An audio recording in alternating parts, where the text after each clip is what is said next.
Ooh, I kind of forgot how much of a banger that was. That really was. I don't know if anyone in the crowd was also throwing their hands up and down, but I was. I could see you dancing in the background of the studio, and you're just like, Forgot how awesome that was. How can I convert that into just like a regular intro for like our videos? I think Wonder we if I might could need do that. to. That's up there with the ballers. Like the Mike's riff that he does, like that's up there. But Mm, mm. Nah, all right. Anyway, we have some really cool things to talk about today because for those of you that don't know, we first round of the NFL draft was last night. So, Caleb, you have decided to join me for this Friday AMA. It's titled Fridays with Addison. You originally told me you weren't going to come on here, but then you were like, "Nah, last I minute I pinch I, hitter." I couldn't miss it. This is like the best. We get out of. You got the Super Bowl. You then have March Madness. You then have the Masters, and then here we are, like the NFL draft. This is honestly probably the last good weekend I'm gonna have for, I don't know, 3 months. So might as well enjoy it. Yeah. So, Caleb, I don't know if you watched the video that I posted at like 3 a.m. this morning, technically, but it was basically like a whole recap of all the picks where I've got these guys kind of slotted in. We have basically the top 10 already filled out for Superflex rookie rankings with Ty Simpson now coming in there. And then of course we'll get some more guys tonight. I'm hoping for good landing spots for Eli Stowers, Jonah Coleman, second round of the Vikings. I'm hoping for it. I'm hoping for it. We've nixed the Seahawks now as a running back landing spot, but Washington still has a third rounder. Does Tennessee pull the trigger on a running back because they didn't go with Jeremiah Love? There's some interesting running back landing spots still to be had, plus some additional potential handcuffy kind of spots. So I'm really excited for tonight to finish out the first round of rookie drafts, get into that second round, and then we're having a mock draft Saturday tomorrow, so that'll be available tomorrow night. Everyone, if you're a Bayshore Tootin owner, make sure you hold lock arms today. Could Hmm. could be a rough wild wide if our good boy Mike ends up joining the Jacksonville Jaguars backfield. So a lot of good spots though, Addison. I am really excited. I wanted to talk, so I watched your video today, and I know people are gonna have questions. So like I said, as people fire in, but I guess right now is Carnell Tate still your wide receiver 3, even after getting top 4 draft capital? Yep. Yep. Yeah, he is. Long time no AMA Friday. I know it's been a hot minute. I did this last year though too. I took a break like all off season until the day after the first round, and I was like, I'm back. So I don't know how long this will stay, but but we'll get there. Yeah, Carnell Tate is still my wide receiver 3, but the reason why is because uh it was just to me a continuation of where I had pre-draft. So, I had Tyson Lemon as kind of 1A, 1B, and landing spot could have determined that. Like if one of them went to Cleveland, if one of them went to the Jets, and the other one went to a good landing spot, then I could have flip-flopped them. And Carnell Tate, I was kind of hoping Tate just went to Cleveland so then I could just wipe my hands of him and be done. But obviously going to the Titans, which I didn't expect. I feel like we under under overlooked how much Tennessee still needed a wide receiver. So I don't mind the landing spot. I still like Tyson and Lemon as better wide receivers than Tate for fantasy, and I also really like their landing spot. So it's just kind of like I had Tyson Lemon Tate pre-draft. I have Tyson Lemon Tate post-draft. Yeah, I like the way Atran just put it. Top 3 wide receivers did not get banished to the Shadow Realm. So, I think as much as even the thought process of like Lemon with the Eagles, I think that was interesting because a lot of people are going to say Jalen Hurts doesn't throw over the middle. I mean, clearly AJ Brown's gone, so shout out to anybody that has Drake May already QB1. Now he's going to get AJ Brown as his wide receiver 1, which will be super interesting. But I think Lemon with Smith, this will be interesting for the Eagles, and hopefully Lemon can ball because I think we were just discussing off stream, like Lemon has the potential to be that top 10, top 5 level dynasty wide receiver asset. It's just it might not happen year 1, but I don't know. Like I think all three of these guys are really close, a lot closer than I had pre-draft. I was looking up what Devonta Smith's contract was. He's under contract through 2028, so he's got 3 more years, including this year. Potential out after 2027. Void unrestricted free agent in 2029 at age 31. So, I mean, we got to remember that too with Devontae Smith. Like, he's not like super young still. Like, it kind of, in a way, could be like how DJ Moore was. Like, Devonta Smith's not a cap casualty, but it's just kind of like with Roma Dunze and then Luther Burden being drafted, DJ Moore, like, could presumably have been on his way out, and then he ultimately was, to where Devonta Smith at age 28 this year, it's just that's one of those could soon to be possible conversations with his age, and then hopefully Sean Mannion as a new offensive coordinator. Jalen Hurts has shown that he can, support multiple wide receiver twos or a wide receiver one and a wide receiver two for fantasy. He's done it every single year with Jalen Hurts and Devontae Smith minus 2025 with Kevin Patullo. So as long as Sean Mannion is somewhat competent, I'm pretty comfortable with Mekhi Lemon. And then, yeah, the Steelers getting sniped was classic. Honestly, like I would have been fine with Mekhi Lemon with our pick as a Steelers fan. I would have been fine with it. I'm okay with the offensive tackle. Goodbye, Broderick Jones. It's sad that we got to this point with him. But from a dynasty standpoint, Mekhi Lemon going to Pittsburgh would have been horrendous. That would have been awful for us. So at least from a dynasty standpoint, I'm much happier that he went to Philadelphia than Pittsburgh. Yeah. I mean, I think if he went to Pittsburgh, it would have been the same conversation we had with Emeka last year of like, okay, there was Chris Godwin, Mike Evans. Talent always wins out. And I think if you viewed Lemon in that light, which I think all of us do, then we'd hope that the cream would rise to the top, but doesn't always. So, but I'm glad that the Eagles said Howie had those quick digits on the fingers and said, I'm getting this deal done, and saved us all. Big Baby Wesh brings up the Ty Simpson move, and I was actually talking to somebody in our comment section because one of the aspects that came out of this was, did you see Sean McVay's presser after the fact where Yeah, he was kind of like, it didn't seem too happy. No, he didn't seem too excited about it. Apparently, Les Snead is friends with Ty Simpson's parents or something like that. I don't know if that's actually true. That's what the guy in the comments said. So it seemed like it was a Les Snead pick and not too much of a Sean McVay pick. He mentioned that he was like, oh, well, he'll compete with Stetson for the backup for Stafford. So we'll see what goes on. Obviously, people are still thinking that Sean McVay might retire with Matthew Stafford or take a break and then go somewhere else because you don't want to rebuild this team. But I think that Ty Simpson, like picking him at 13, maybe wasn't like the best use case of that pick. Maybe they could have traded back. Maybe they could have tried to get him in the late first if they traded up, back into the first from a second round pick or something like that. Or there's multitude of ways that they could have gotten Ty Simpson maybe for cheaper if you wanted to make that argument. But I think because of that draft capital investment and because he's going to the Rams, so I think even without Sean McVay, it's still like a good organization to be in with Puka Nacua. I mean, that's an upside value insulated pick in the late first. No, I agree. Of rookie draft. I think it was just a bad pick in the sense that I understand you had the extra pick because of the trade with Atlanta last year. You add in McDuffie by trading your late first. So you're like, hey, this might be the earliest shot that we have to get a quarterback, in the next few years. Let's get one. Not that maybe I'm all super high on Lemon, but I feel like if you add him with Devontae Adams and Puka Nacua, I mean, who's stopping that offense?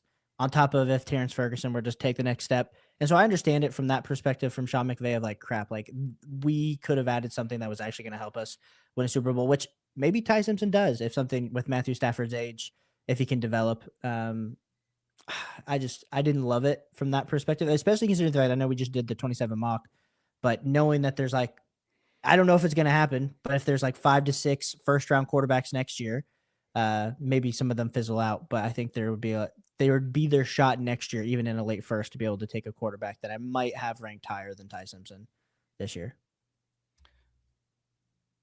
If they're going to be a Super Bowl contender, though, and they're picking in the mid to late 20s in 2027, that would be the harder part. is then you'd have to make a bigger move to move up or hope that somebody falls and that person that falls maybe isn't of the highest quality. And there are people that argue that Ty Simpson was like just right below Fernando Mendoza, that there really wasn't that big of a gap. So if the Rams thought that, then they got a quarterback who could have potentially been viewed as a top 5 pick at pick 13, which would have been a value in that case. So We shall see how interesting. how it falls. Again, I wasn't the biggest Ty Simpson guy pre-draft. Clearly Dan Orlovsky is. And so you know what? I warmed up to it as I heard good old Dano talk about it, but I would have been like Sean McVay, like, dude, we could have gotten an absolute weapon. And maybe Ty Simpson will be that weapon. So we'll have to see. He could be. Worked out for Jordan Love and Did in work Green out for Bay. Jordan Love. He couldn't beat out Jalen Milroe. The college game though is so much different than the NFL game, specifically when it comes to like the Ty Simpson archetype. Because I would argue to win in college, you need a guy that can scramble regularly and rush and be Konami code. And while that's great for both fantasy football purposes when they get to the league, it doesn't necessarily always translate in college for some of these pocket passers. Now, it did for Fernando Mendoza, did not for Ty Simpson. And some of that's coaching, personnel, all that good jazz. But I mean, Jalen Milroe was insanely fast and was not like a scrub quarterback. I mean, you could say the same thing with Arch not being able to play behind Quinn Ewers. Yeah, Milroe got the starting job in Ty Simpson's sophomore year. So to say that a sophomore Ty Simpson could have or should have come in and taken out a junior Jalen Milroe, who that season had 3,300 total yards and 35 total touchdowns with his rushing production, winning 11 games. Like, obviously, he's going to be the starter as a senior then the following year when he has 3,500 passing yards and 30 total touchdowns again. Or sorry, that's Ty Simpson. He has 3,500 yards and 36 touchdowns, Jalen Milroe, in 2024. And then Ty Simpson put up 3,528 plus 2 rushing touchdowns. So I think it's using that as like Ty Simpson couldn't beat out Jalen Milroe. Well, Jalen Milroe was older and was actually still very good at Bama. So like he got the job over a younger Ty Simpson. So I'm not holding that against him. That's just how college programs work. They'll go with the seniority. Yep. And you know what? They made it to the This is Final gross, Four. though. This is gross. Nobody developing Drew Aller. No, that ain't it.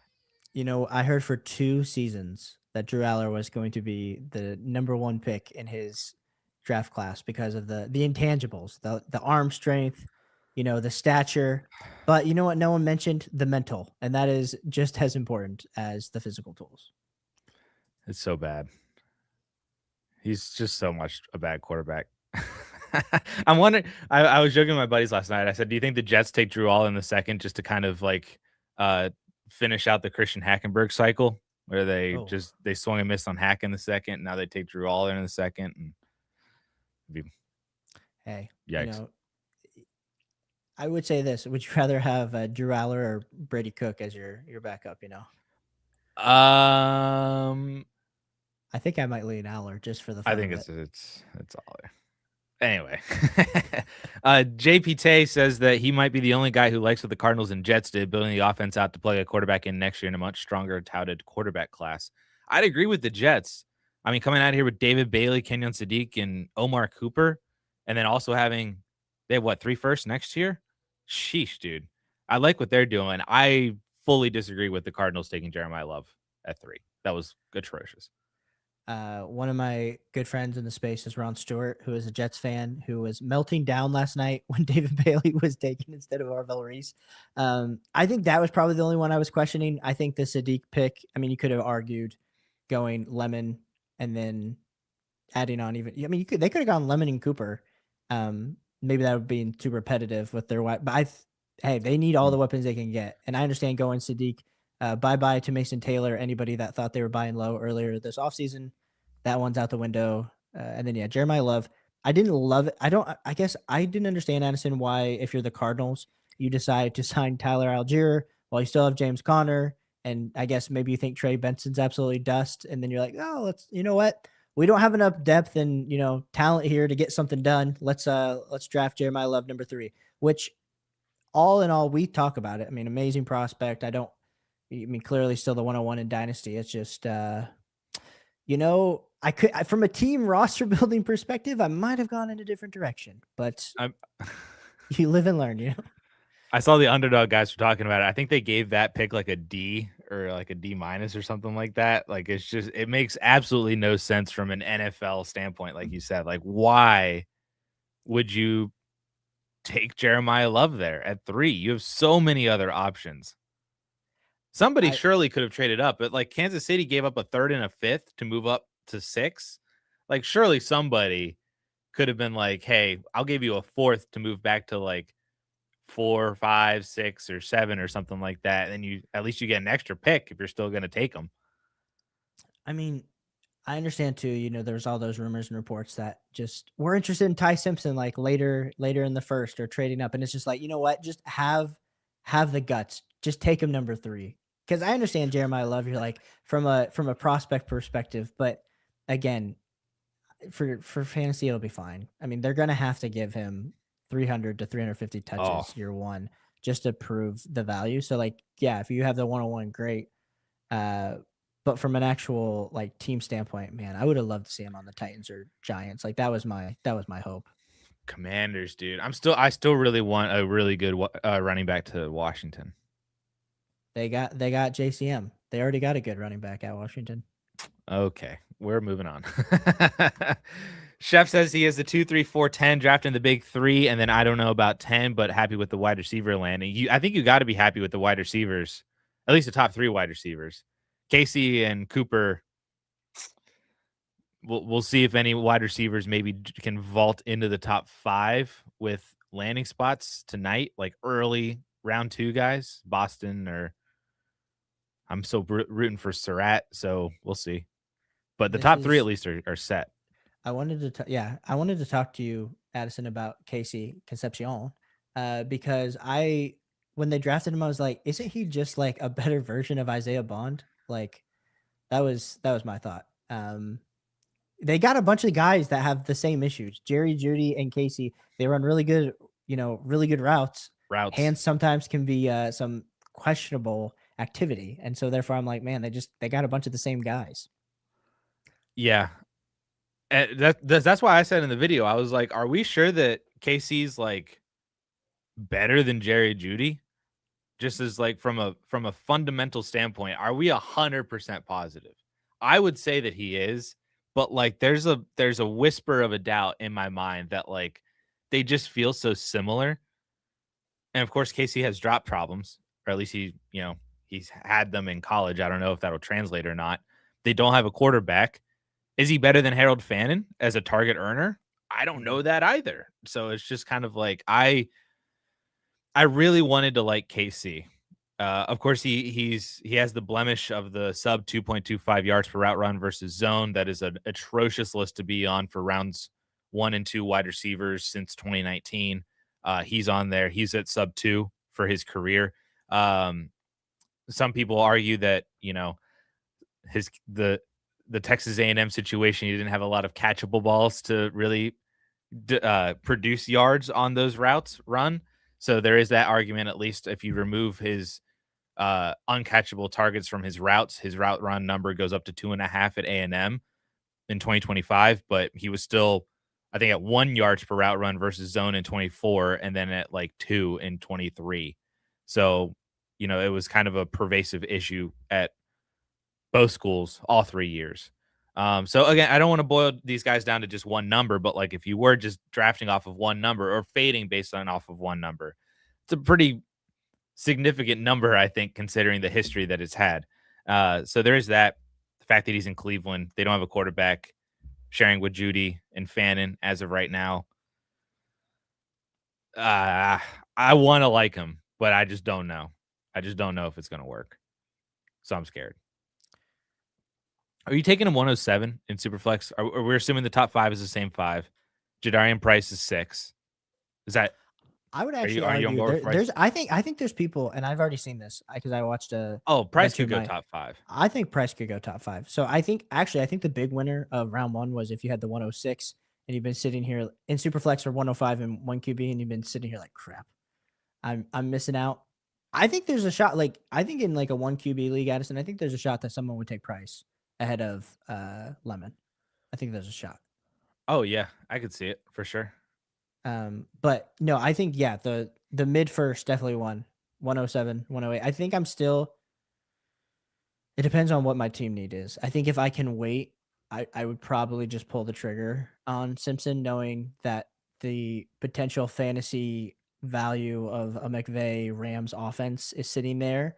Because, but again, he won't gain value. He won't really lose value. He's just going to kind of sit there, almost in that Right. like Michael Penix year. Well, maybe not even Michael Penix, but like JJ McCarthy year JJ one McCarthy. territory. Yeah. Um, but yeah, I think if you need wide receiver, I think you got to feel good about taking. I would probably I'd take Cooper though. I think ahead of Casey.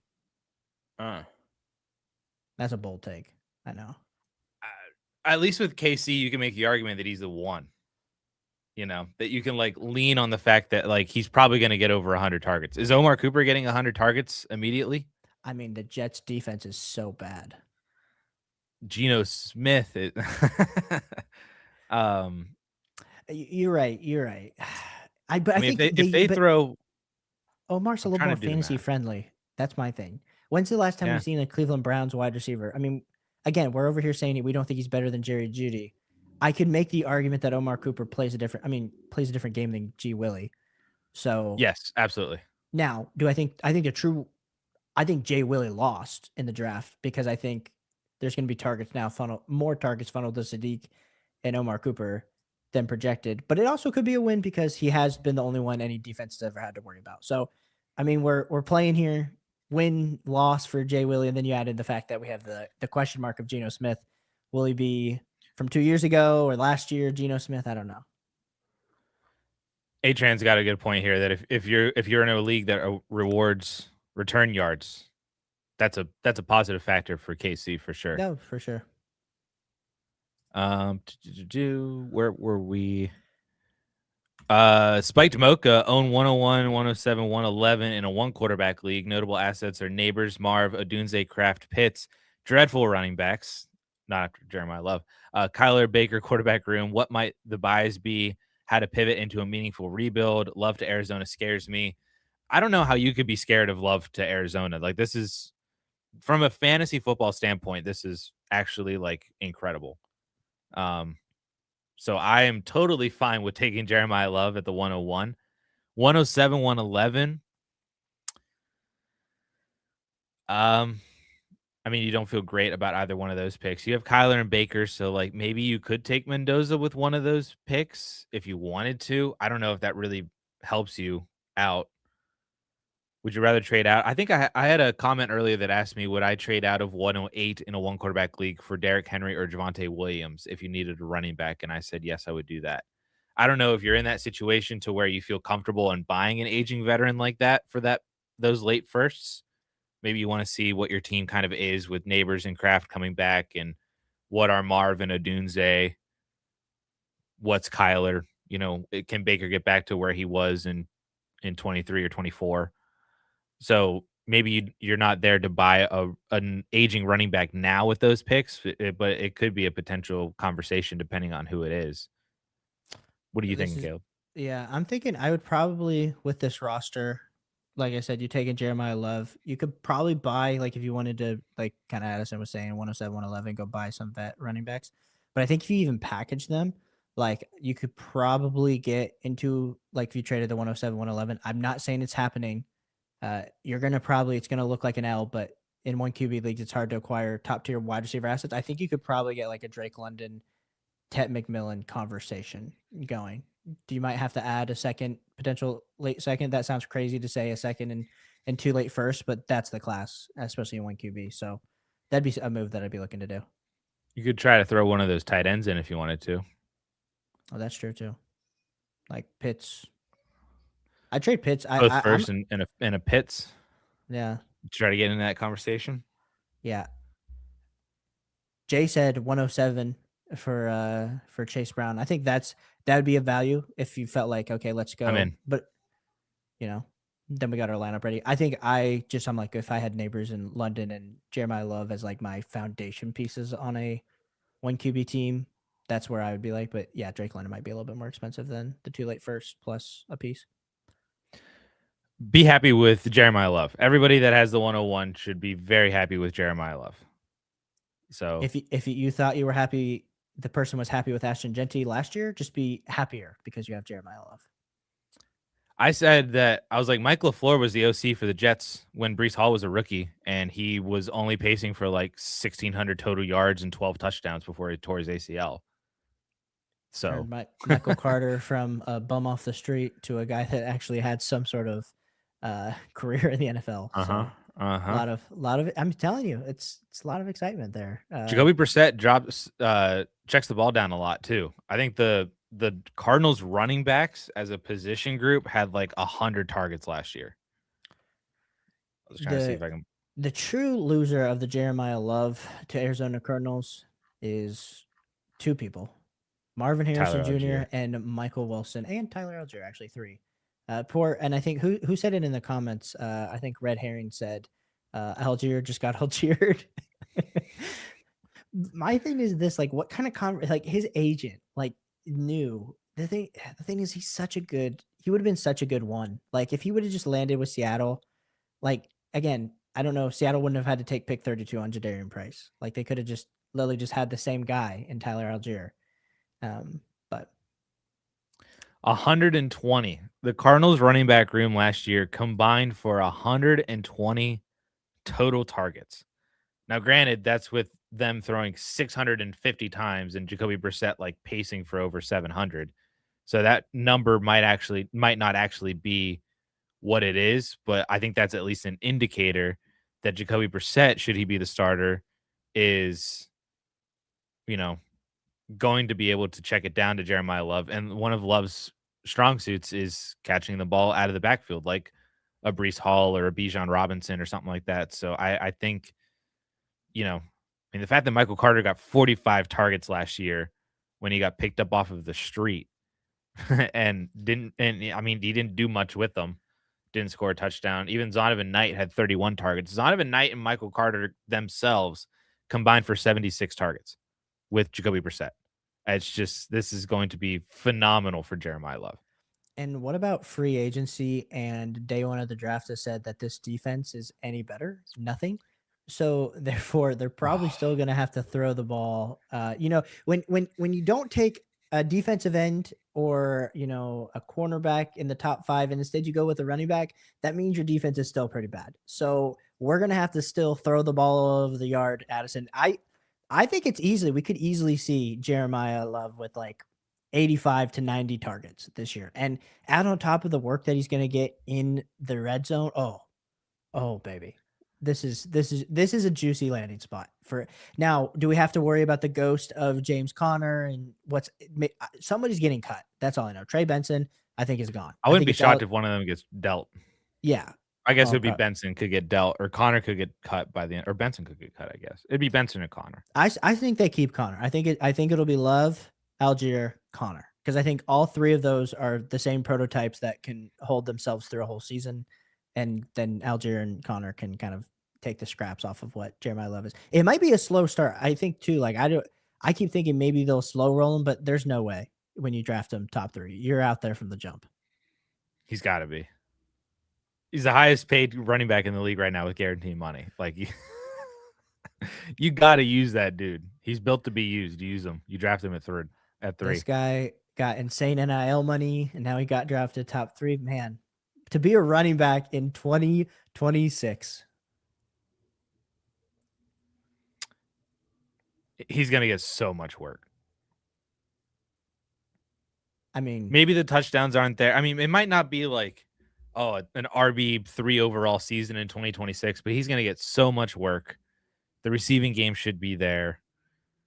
And yeah, maybe the touchdowns like aren't necessarily there, but for like that nuts fantasy season. But hmm. I mean, I just don't know how you're not drafting Jeremiah Love right now. Like Bijan was the RB9 in his rookie year with Tyler Algier. Like it wasn't like he had some crazy rookie year either, and then he just turned into Bijan Robinson. You know what I Draft like about Jeremiah this? Love. The part I like about this comment is O-line is Dookie. Well, good news. They're not gonna be able to throw the ball down the field. So it looks like they're throwing around the line of scrimmage and Jeremiah Love, baby. That sounds like you. Brissett was actually like really good. Let me see where Fantasy Pros. I have this page up from last night. So from week, we'll call it 6 on, Jacoby Brissett was the QB6 in fantasy overall. He was the QB9 in points per game. So there's Jacoby Brissett from last year. Spiked Mocha with the $5 Canadian super chat. It says, "Thanks, guys. Thank you for the super chat, man. You definitely didn't have to do that. We're glad that we were able to dissect your team a little bit and hopefully give you just a little bit more confidence in taking Jeremiah. I'm sure you were going to take Jeremiah Love anyway, but hopefully at least we can make you feel better about it." Where does Love slot in our? I saw another question up in here. That I'm just trying to continue the Jeremiah Love conversations, but I'm going to get to all these. Where does Love slot in your running back rankings after this? So it would be. I'm not thinking of an order. I'm just thinking of the running backs that I prefer in Dynasty over Love. It would be Bijan Gibbs.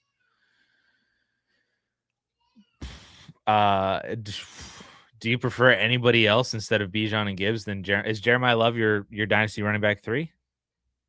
Would you prefer Genty?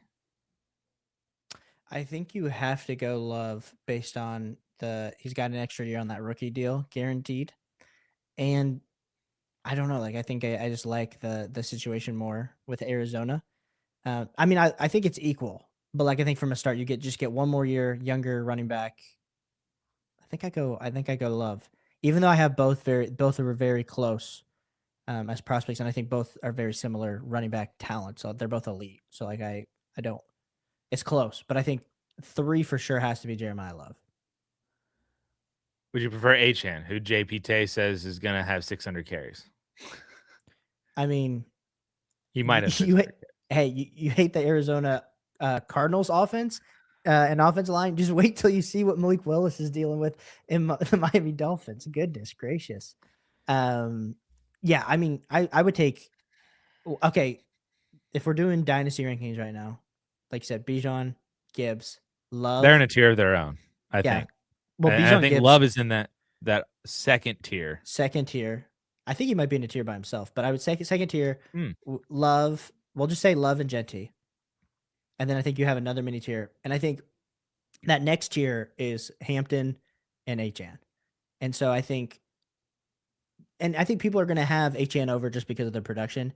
I think for me, it's like, well, the coach that got HN all that production, Mike Is McDaniel, now with Hampton. is now with Hampton, and they love to run the ball. And so that's my feedback. But I do think, the time to sell HN was this offseason, if you were looking to. And yeah, they've set our boy up. Malik Malik is gonna have to be freaking Michael Jordan out there, 1988, because he doesn't have Scottie Pippen. We'll just say that much. He's doesn't have Jalen Waddle either. He's gonna be throwing to ghosts. He doesn't And have anybody. Malik Washington still survives. yes, he does. You know Eli who else? Stowers, man. Eli Stowers is going to Miami. He's going to be their wide receiver 1. You know who's actually there that I'm slightly excited about? Mr. Three-legged Greg Dulcich is there. And baby, we saw it his rookie season. I've been holding on. He's still got it. Darren Waller went out, and guess who came in? Greg Dulcich. And listen, and yeah, Jay might be right. Jalen Tolbert is out there. So, the resurgence could happen. I don't like the fact that Jalen Tolbert couldn't break out over Florio? Flanoy. I'm over here just rambling on people that nobody cares about. People came up to hear about the 2026 rookies, and we're talking about Greg Dulcich. And if Miami keeps fading wide receivers, we're gonna have to start caring about maybe some of these guys. So, it's gonna be. I can see it right now. There's gonna be like a sleepers or like dynasty sleepers. There's gonna be the laundry list of the wide receivers that Malik Willis might throw to. It's gonna be in the fall, and you're just gonna see all of like the defensive rankings videos for fantasy football, and it's gonna be like whoever's playing Miami. Eloise. Great. Dude. We need them to like trade for. I'm trying to think of just like a kind of like forgotten ish kind of wide receiver. Can they trade for Kyle Williams? That would be fun. I'd be here for that. Um, yeah. So I think Jeremiah Love, running back 3. I think that was kind of the final answer on that one. I like James Cook. I'd probably throw him in there somewhere in that tier. I'm going to do a whole Dynasty rankings update in probably about a week or 2 once I get through kind of like main rookie draft content so that you guys are covered for that. We'll probably I'll go through a Dynasty rankings update for all the positions as well. So we'll see where the rookies ultimately end up. Where did I leave off? Oh, Whiskey Traveler, what are you adding to the 102 to get to the 101 now that we have landing spots? Is Kyler Murray enough? I'm assuming this is super flex. Yeah, it's got to be super flex. Would you move Kyler in the one? I mean, who's your 102? My 102 is Jordan Tyson. Who would be your 102? Mine's Carnell Tate, but we can fight to. I think. Okay, so this is the thing. I just quickly put this in because I'm sure Whiskey. It is fair on Keep Trade Cut. Okay, this deal. If you were to add 102 Kyler to 101, I think I want the 101. Okay. Assuming I have depth at quarterback. Like if Kyler is my QB3, QB4, I'm cool with it. Especially if Jeremiah loves that. Like I didn't have him in the same prospect bucket as like Bijan. I thought Bijan was a better prospect, but I think this draft capital and the way the NFL is moving is enough for me to. I think you're going to need a hammer at your RB1 spot, and I think Jeremiah Love can provide that over the next 3 years. I can get on board with it. Kyler feels like just enough of a piece that like makes me, and I really like Jordan Tyson in New Orleans, to where I'm like, if it's Kyler in the 102 for just 101, not saying that you should get something substantial back with 101, but like I would try to shoot for something coming back with 101. Like, can I get some wide receiver like 3-4 kind of player to add to my depth? Or can I get some like extra running back that could maybe have some intrigue? Like Rashad White. Rashad White doesn't mean anything right now, or Ja'Cory Krosky-Merritt, but like if you wanted to take a shot on one of those guys, at least is like that's the type of piece that I'm thinking I want coming back with the 101. Just somebody to give me some lottery ticket upside. That's probably where I'd go. Kenny Britt 102. What are we doing here? Oh no. Willis is getting Ayuk and Debo. Dude, imagine. So who do we think could jump in the late first and then earlier pick to? Oh, Kyle Williams mentioned makes me sad. Dude, there's still hope, man. If he can operate in kind of this like Z kind of situation, because Dobbs and AJ Brown kind of, and then we're assuming that AJ Brown's on the Patriots. But I think if Kyle Williams can be like this, like move / vertical slot 3, I think it's a pretty interesting conversation. Anyway, I'm just trying to prop up Kyle Williams. But who do we think could jump into the late first with an early pick later today? I mean, the obvious answer is Denzel Boston, and Eli Stowers, and Jonah Coleman. I feel like those are, and Mike Washington. I guess those are the 4 players that are vying for 109 to 112, I guess. Although Stowers is a good landing spot, I'm putting him in above Sadiq. I just have to for the brand, but also for the accuracies. But is there a wide receiver like does Denzel Boston going in? We'll say like the 30s tonight. I don't even know, like the Denzel Boston of the Raiders. We'll say if the Raiders draft Denzel Boston at like 35 or 36 or whatever tonight, would he jump to your wide receiver 4? Would he jump KC and Cooper? I don't think he can. I mean, I think like the issue that I'm gonna have, I think this is a true thing. if he the only spot that I'm gonna be shaking in my boots a little bit with my rankings is if somehow a team like Buffalo were to get him. But the issue is I would then have Keon Coleman flashbacks, and I'd be hesitant. But I think like that's my I don't know, like if he were to land on the Raiders, if he were to land on the Giants, um, I don't know. Like I don't think it excites me as much. Like there was a part of me that was hoping that Cooper was gonna fall to the second round to land with the Raiders and then reunite with Fernando Mendoza instead of getting taken by the Jets. But that's just me. Cleveland's sitting there at 40. If I told you Denzel Boston went to or not Cleveland, Kansas City, I'm sorry. Cleveland's at 39. I guess they could take somebody still. Kansas City's sitting there at 40. If Denzel Boston goes to Kansas City at 40 overall, does he vault to your wide receiver 4?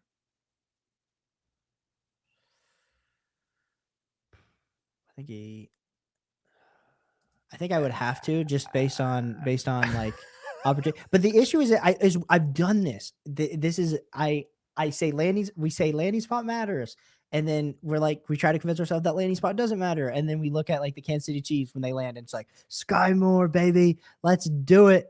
And then, you get burned. And then it's like, Rasheed Rice, whatever that has worked out. Xavier Worthy. Xavier Worthy, round one, dude, so fast. Like Patrick Mahomes, he's the new Tyreek Hill, and you like convince yourself. Even though you looked at him as besides his combine RS grades, you're like he actually could not really run that many routes, and his hands kind of sucked. And then that's kind of shown itself in the NFL. So I think it's hard. Denzel Boston for me, I don't feel like he has the traits to be anything more than like I I guess what I'm trying to say is I don't think Denzel Boston's T. Higgins, you know. Gotcha. And so I think he could be a serviceable wide receiver, but I don't think he's gonna ever turn into a dynamite dynasty fantasy football player. So but Kansas City would be interesting because they need to do everything they can to get Patrick Mahomes some help. Because Travis Kelsey can only keep saying I'll come back one more year so long before he's gone. They do need some help for sure. I'm expecting Kansas City to draft a wide receiver tonight. Yeah. Bryce Lance. I'm looking through comments. Jamon 2056 said Boston to San Fran. I think that would be interesting, only in the fact that then you could have the Twin Towers. You got Mike Evans on one side, Denzel Boston on the other. Or just have Denzel Boston, maybe be Mike Evans' backup. So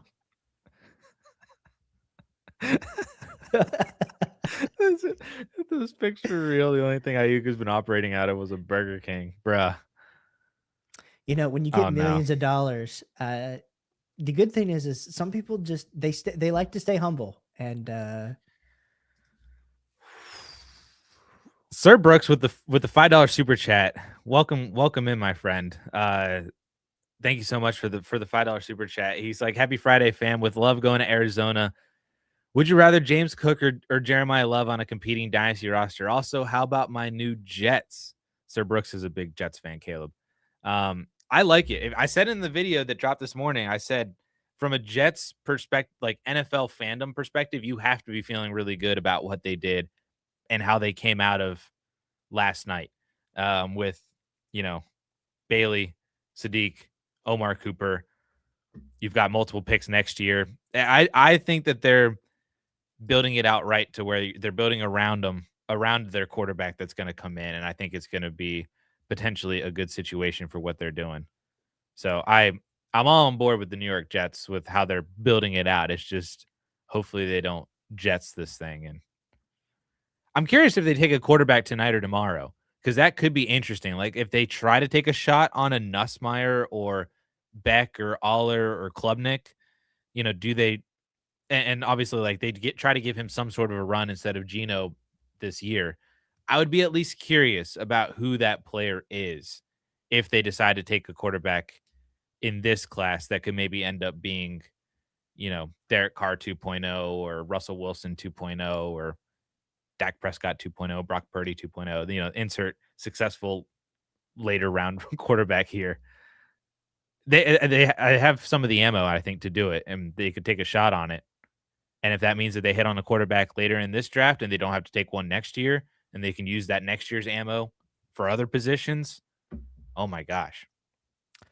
But yeah, anyway, Sir Brooks, I think the Jets, by the time we got to the Cooper pick, it all made sense on their plan and their strategy. I think when all of a sudden I was Arvell Reese over David Bailey. So when David Bailey went, I was like, Jets gonna Jets. And then we get to 16. You're like, oh, we need a wide receiver desperately. Kenyon Sadiq instead of Makai Lemon. You're like, oh, Jets gonna Jets. And then the Cooper pick, you're like, okay, like trade up, we get a mark. Made me feel better about them. So I would give this seeing it in first round, probably like a B plus would be my grade. ooh, I think it's an A minus. I think they Okay. got there. Okay. I think It they was got there. close. But in regards to James Cook or Love on a competing dynasty roster, I don't care. I think you could think, hey, James Cook is going to outproduce Jeremiah Love, but I I want like James Cook.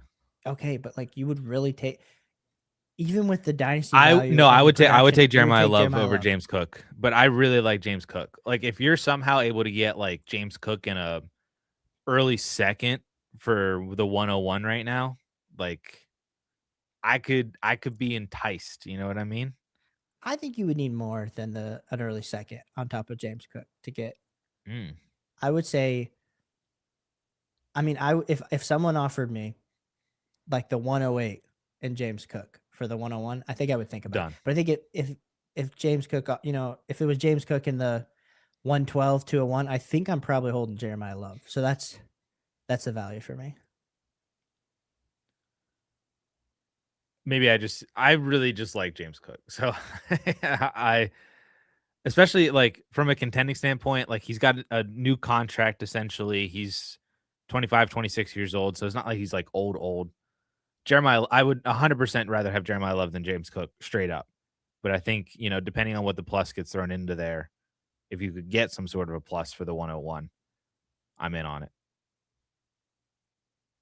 Just if they don't want to give up the 108, 109, Addison, just ask for that 27 first, and they're more willing to trade that. So you're good to go there.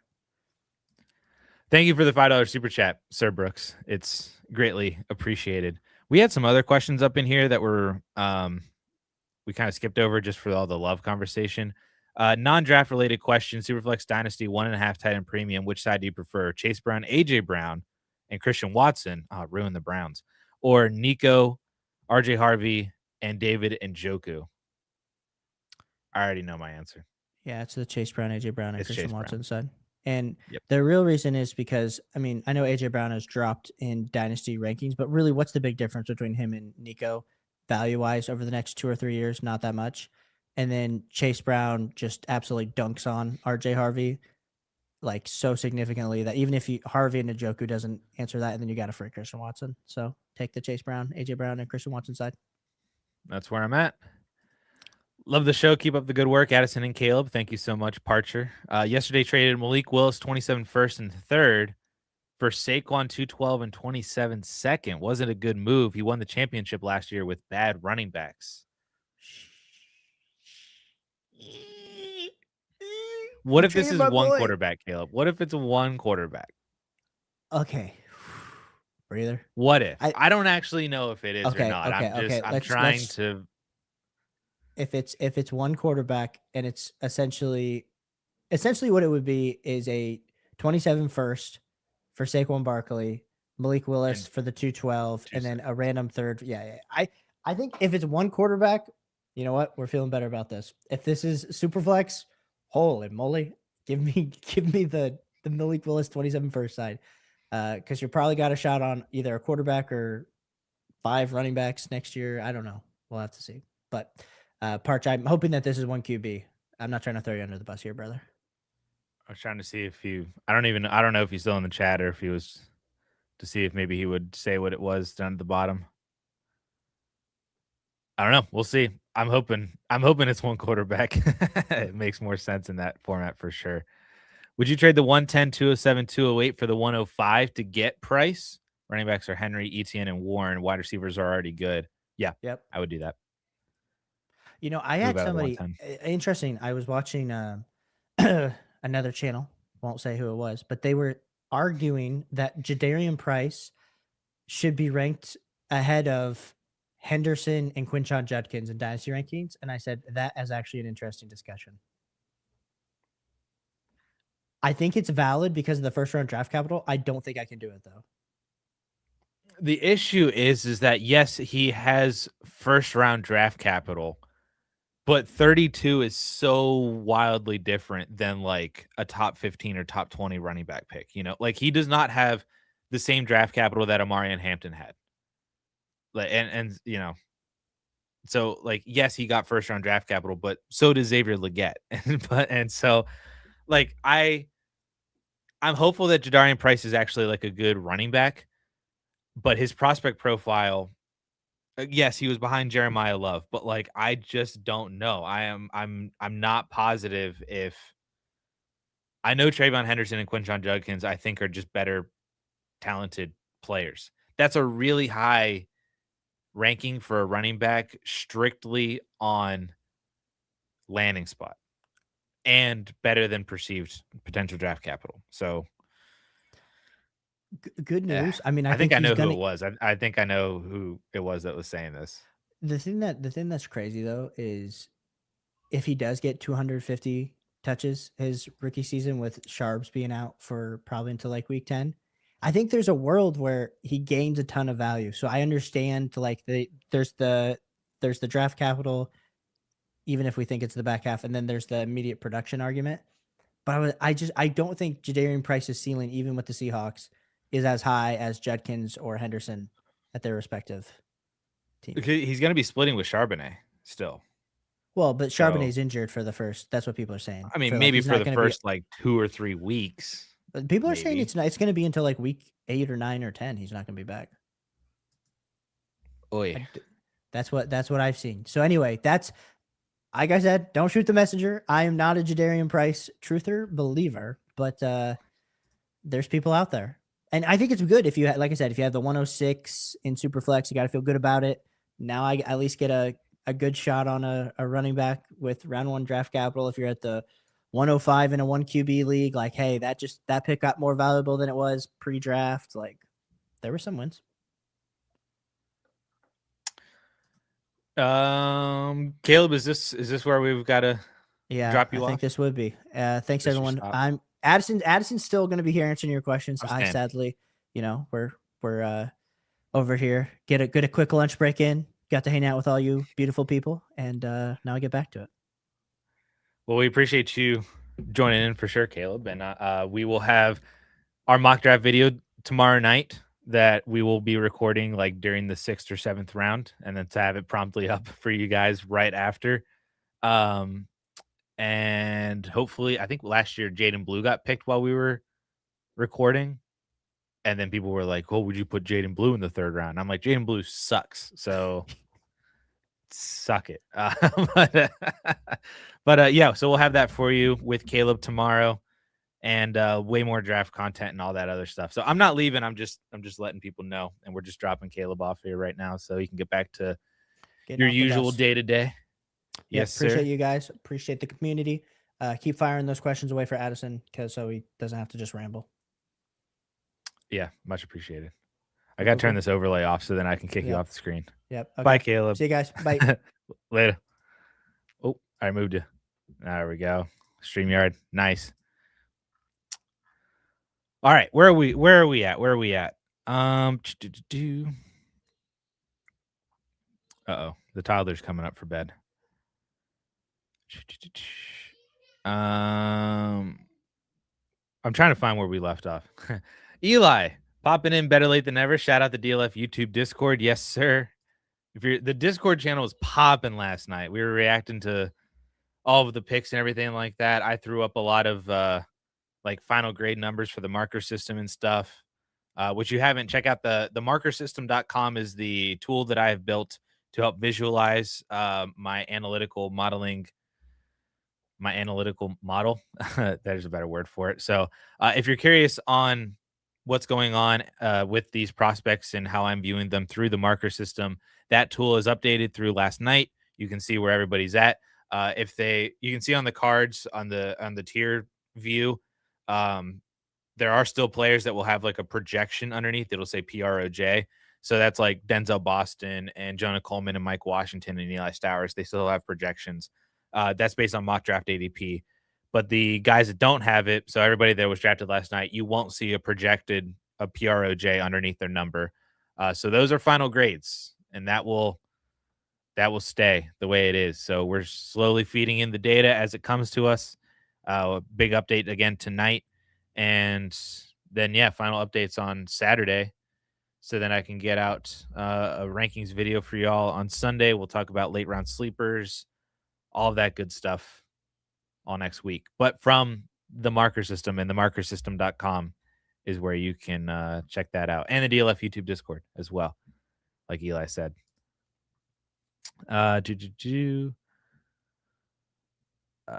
Jamie, what's up, man? Good to see you in here. Long time no talk.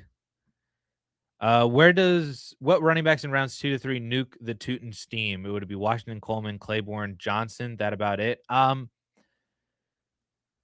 I think it would be Washington, Coleman, and Emmett Johnson for sure. I could see a world where Nick Singleton with third round draft capital could kind of come in. I think I would throw Singleton in it instead of Claiborne. I don't know if Claiborne for me necessarily would be like an indicator that Bashal Tootin is not going to be the guy. I mean, the draft capital today would be significant enough for a conversation no matter what running back it ultimately ends up in. I just don't know if Claiborne is in the same prospect conversation that Washington, Coleman, Johnson are. And I think Singleton, you can kind of talk yourself into it a little bit more too, just because of the type of player that he is. I like Claiborne. I think that he's going to be drafted tomorrow night, so I like him as a sleeper candidate and a potential third rounder. So I'm in on that. I just don't know if he's the type of player that would make me really, really concerned for Bashal Tootin versus the other guys that you listed out there, Jay. So, and I would add Singleton maybe into that list potentially. But Washington, Coleman, and Johnson for sure. For sure. If you have the 104 in a single quarterback league, is the pick Lemon regardless? Just one of the top 3 wide receivers, essentially. Yeah, for me, it is my top 4 for one quarterback is Love, Tyson, Lemon, Tate is my top 4. So if Tate goes up above one of them, then you get Lemon or Tyson. I'm totally fine with that. I don't view Jadarian Price in that same tier. I kind of view Price in a tier of his own. I much prefer the top 3 wide receivers, Mendoza in Superflex. And then Price is sitting there at 106 in Superflex, 105 and one quarterbacks. But I prefer Price over Casey, Cooper, and Sadiq. I view them kind of as their own tier. And then if you want to throw Ty Simpson into there and Superflex into that tier, I think that's kind of how I'm viewing the first round right now in both formats. And then of course we'll kind of get the later first filled out tonight with Washington, Stowers, Coleman, Emmett Johnson, Denzel Boston. You know, they all have the possibility to get in there. Yeah, you could get Tate at the 104. I'm fine with that. That would be my pick if Tyson and Lemon are gone. Then you got Tate at 104. I would just say whichever of the wide receivers is there, that's your 104 pick for me. Johnny, I don't know if you can hear. We're sharing a wall with the toddler, so I don't know if you guys can hear it. But he does not like taking naps, dude. He very much does not like it. On the clock at the 106 for Johnny, take Price or take a 27 first, or wait to see where Stowers Coleman go. I don't know. It's gonna be tough. Coleman would have to land in Minnesota, I think, for him to bounce Jadarian Price because Price has landing spot and draft capital over Coleman right now. Coleman, I think, is the better prospect for sure, even with the second round grade. But if you gave Coleman a second round pick to let's pull up the order here. If he was a second rounder to Tampa, are you taking a second round Jonah Coleman over a first round Jadarian Price to Seattle in that situation? If he went to Carolina or Pittsburgh or Jacksonville, maybe Like, I just don't know. Houston, I don't know where it is that it's like, yes, this is definitely it. And if he's a third rounder, he's definitely not going to be able to be ranked ahead of Jadarian Price.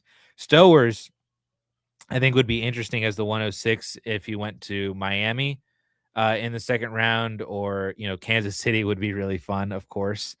Um, but yeah, again, you're still getting into that situation where I just don't know if there is a player that can overtake Jadarian Price at the 106. So if we're gonna move off of that, we're gonna talk about Price versus a 27 first. I think I lean towards the 27 first because I think there's just a multitude of players that you're going to be able to get, even if it's a later 27 first that's less than numerically than the 106. I still think you're getting a better prospect than Jadarian Price and another first round player next year, because I think we get a decent number of extra wide receivers and running backs in next year's class draft in the first round, and quarterbacks if this is super flex. So I think I would take the 27 first over Jadarian Price and kick the can down the road. But if you wanted to take Price, if you're kind of set up to kind of compete this year, and maybe Price is that one extra pick and running back that if he does succeed, that he can do well and produce for you. I'm sorry, I'm getting really distracted by by my son screaming in the background. I would take the 27 first, but if you want Jadarian Price, I'm not opposed to that either. It's kind of the full summary. Um, Trey Benson irrelevant now? Yes, sir. I mean, he was irrelevant when Tyler Algier signed, to be honest with you. So he's especially relevant now with Jeremiah Love there. I mean, we could hope for him to be traded, but yeah, he's kind of it. Price can be a 1-for-1 replacement of Kenneth Walker. Seattle wants a 2-back system, so split with Sharps when he returns. Until then, he maybe gets a bigger workload. Yep, that's it. I think that when Shards gets back, which I looked it up. His surgery was in February, so that kind of puts him into more of a pup list, but like a week 6, week 7 kind of return. Uh, in mid to late October is where we're maybe looking at for Sharps. Um, I don't know if Jadarian Price is going to be able to do enough to warrant him getting like the full workload, even when Charbonnet comes back. I do think they split, so that's another thing where I'm just kind of like, I see the upside with Price, and if he works, he works. But um, I just, at the end of the day, I'm not propping him up in my dynasty rankings at the running back position just because of the landing spot. How convicted are y'all in the 3 rookie wide receivers, assuming that Lem and Mendoza are off the board in Superflex? What are you willing to give up to move from 105 to 103? I'm not. They're all in the same tier for me. I mean, I would prefer Tyson and Lemon, but they're all in the same tier. So I would just, if Love and Mendoza are off the board, I'm very happy with any of the 3 wide receivers that are there at the 105. Full PPR, 1 quarterback league, redraft, 1 keeper. Who would you keep? Dart for last pick of the draft, Dowdle for the last pick, Jameson Williams for 408, or Henderson for the 308. Uh, I probably Jameson. I don't really like any of these options. I'm not gonna lie to you. Um, I think that this is an overpay for all of them. I don't think I would keep. I mean, if you wanted to keep Dart for the last pick, that's totally fine. In terms of like ADP delta, even in 1 quarterback league, I bet you Dart is probably going to be an 8th or 9th round pick in redraft, somewhere around in there. So from a delta, if you're getting him in the 15th, we'll say, and then he's an 8th round pick, that's a higher delta than, JMO might already just be a 4th. Maybe he's a 5th round pick. Henderson might be a 3rd or a 4th round pick. That's not like value on them for the draft, whereas Dart actually is. So maybe I think I lean the Jackson Dart side on this, but I don't know if I'm like really in on any of these guys as a potential keeper. I guess it's Jackson Dart for me. Where does Ted Hurst rank on your model? I probably missed it. He's one of my day 2 guys. So let's see. Ted Hurst. We'll scroll to wide receiver. Ted Hurst he's in tier 5 as an average prospect, projected grade of a 52. But he is in that bucket of all of the guys that could be like after Denzel Boston. That's when you like really open up everything and you've like, could it be Chris Bell? Could it be Jeremy Bernard? Could it be Skylar Bell? Could it be Zachariah Branch? Could it be Bryce Lance? Could it be Ted Hurst? Could it be Chris Brazel? Could it be Jacoby Lane? Could it be Elijah Surratt? Could it be Malachi Fields? Like it's just like he's in that big grouping. Now I have him above Branch, Lane, Fields, Antonio Williams. I have him above all of those guys. He is in that same tier with Bell, Bernard, both Bells, Bernard, Bryce Lance, and Brazel, as basically the tier right behind KC, Cooper, Boston, and Carnell Tate's actually analytically in that tier as well. So he's in there, and that is with a projected third round mock draft ADP. So if he somehow falls into the second, that would move him up. If he falls to day 3, he would drop a little bit. But where he's at right now with the third round projection, he's kind of just in that bucket, and that would probably warrant him being a more mid second round pick. Maybe later, depending on some of the running backs. Did the Browns ruin KC already? I would like to say that they didn't, but boy, do I feel not confident about it. So, yeah, I don't. I really want to like KC,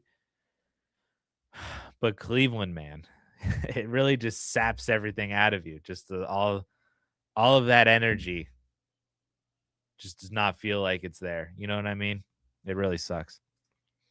How high is Simpson going to go now in Superflex? So I got him ranked at the 110. I could be swayed to move him back if Jonah Coleman gets really good draft capital. Eli Stowers goes thrown into there.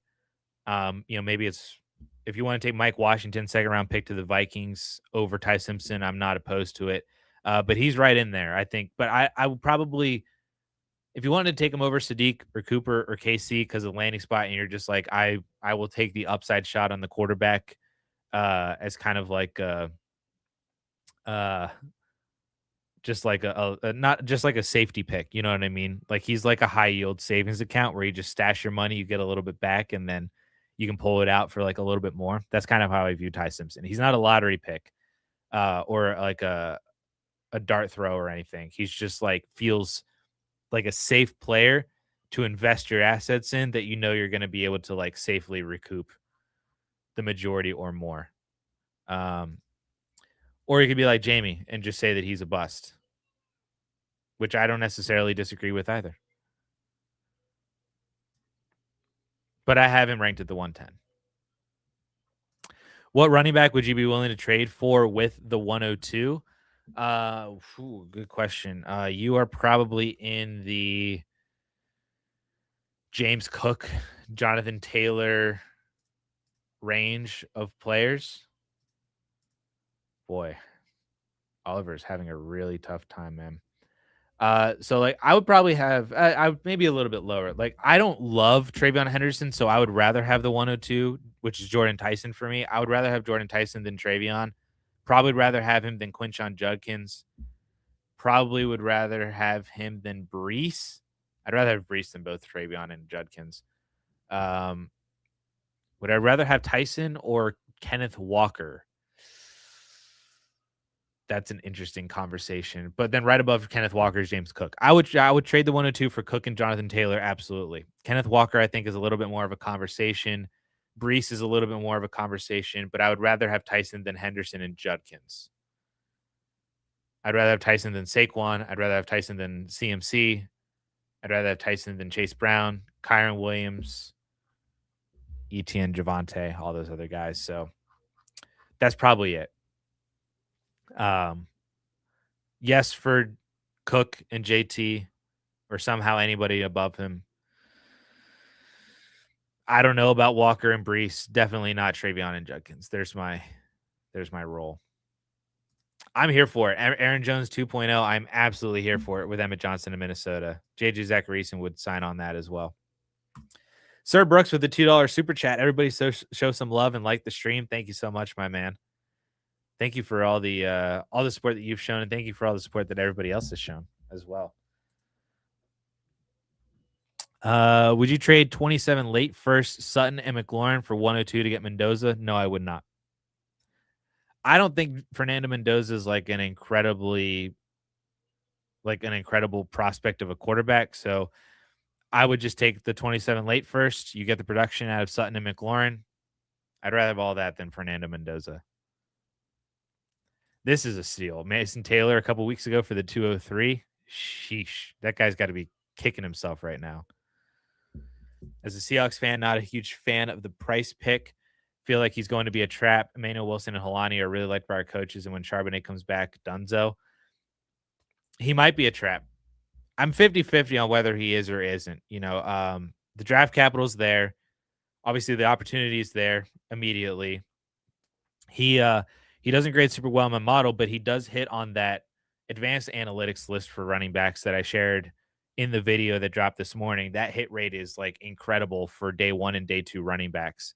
The only miss is I think it was like Jonathan Brooks was like the only miss, which dude tore his ACL twice. So he's a miss because he got injured. So yeah, yikes. So I don't know. It could work. I'm willing to take the shot on him at the 106. It's like I said in the video this morning. I was like, he just feels like a better player to want to invest into versus KC in Cleveland and Cooper and Sadiq in New York. Like, I just feel more confident about swinging for the fences on a running back in Seattle with first round draft capital. And if he's a bust, then he's a bust, Where do you see Sadiq land after yesterday? And is Mason Taylor still relevant? I don't really think Mason Taylor is all that relevant. He wasn't really extremely relevant before this anyway. Like, he was like tight end 14 or something like that, which, like, I guess that's relevant, but like, is it really? You know what I mean?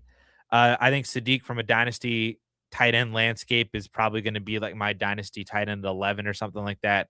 I'd rather have a Rondé Gadsden. I probably might prefer like a Jake Ferguson over him. Let's look at the tight ends and on Keep Trade Cut now that I've just got it pulled up. So Sadiq is a tight end 9 behind Laporta and Pitts, ahead of Gadsden, Likely, Kittle, Ferguson, Kincaid, and Stowers. I'm going to tell you this right now. If Stowers has a good landing spot, Stowers is 100% above Kenyon Sadiq for me. I would prefer Rondé Gadsden over Sadiq. Like I said, I'd probably prefer Ferguson. I might even still prefer Dalton Kincaid over Kenyon Sadiq. So, yeah, that drops him down to what, like 12 or 13 already with Stowers in there. So, I wasn't the biggest fan of Sadiq before the draft. Him going to New York, especially with Omar Cooper also being paired there. To me, this isn't a Colson Loveland situation of like where, and I made that mistake on Loveland last year where I dropped him and Burton a little bit because they were both going to compete with each other with Odunze and with DJ Moore. Loveland just was an infinitely better prospect, I think, than Kenyon Sadiq, and proved that. Plus, way better situation with Caleb Williams and Ben Johnson as their offensive-minded head coach. That's not what we've got going on in New York. So I didn't really like Kenyon Sadiq much coming into it, so I don't really like him much coming out of it. That's essentially where we're at.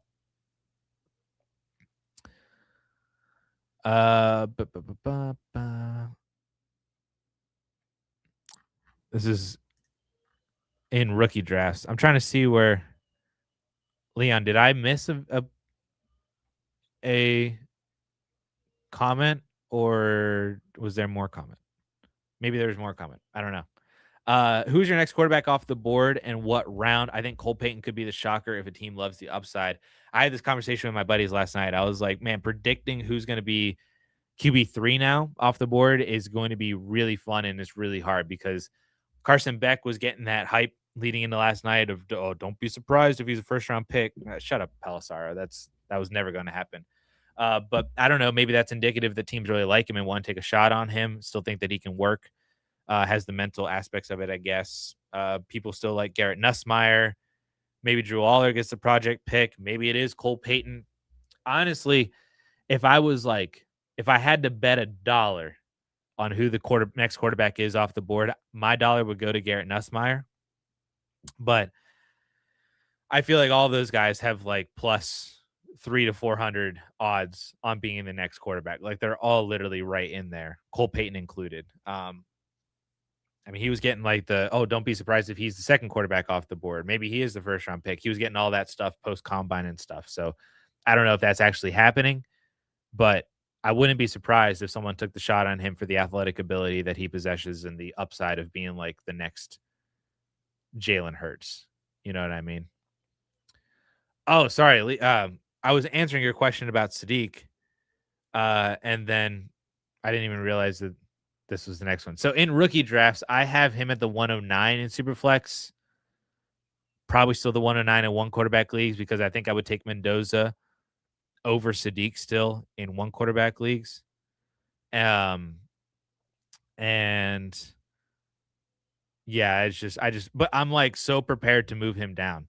Like I'm gonna have Stowers ahead of him, so that's gonna drop him to the 110. If Denzel Boston gets a good pick landing spot, in the first like 10 or 15 picks tonight, that might move him ahead of Sadiq. If Jonah Coleman gets a good spot, that's probably going to move him ahead of Sadiq. So it's like objectively in my marker system rankings, I've got him at the 112 based on where he graded in regular super flex leagues without a tight end premium. And in tight end premium, he only goes up to 108. So that it's just I don't love it. And I think I've said it all offseason. I'm like, I'm not a fan of Kenyon Sadiq, and he's just going to be a player that I'm going to rank lower than other people in the consensus and rookie drafts, which means I'm not going to get him, but I'm not really that sad about him. So, yeah. What would you do with the 108 in Superflex now? I'm guessing my options will be some combo of Sadiq, Price, Simpson, KC, Cooper, maybe Stowers or Coleman, depending on where they go. I think if it's Jadarian Price at the 108, if he's somehow there, I would kind of be surprised if he was. But if Jadarian Price is there at the 108, I'm there. Outside of that, I think the answer is Casey or Cooper as of right now, without knowing Stowers or Coleman's landing spots or draft capital for Coleman.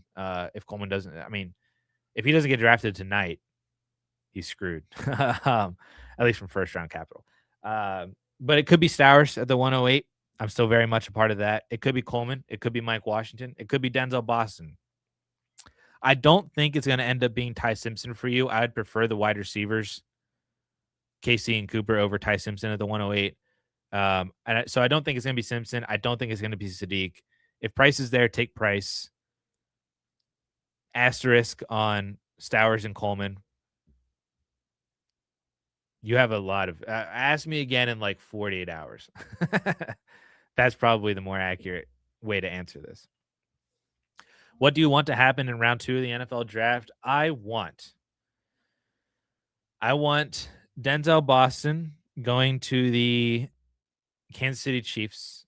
I want Eli Stowers going to the Miami Dolphins. I want Jonah Coleman going to the Minnesota Vikings at 49.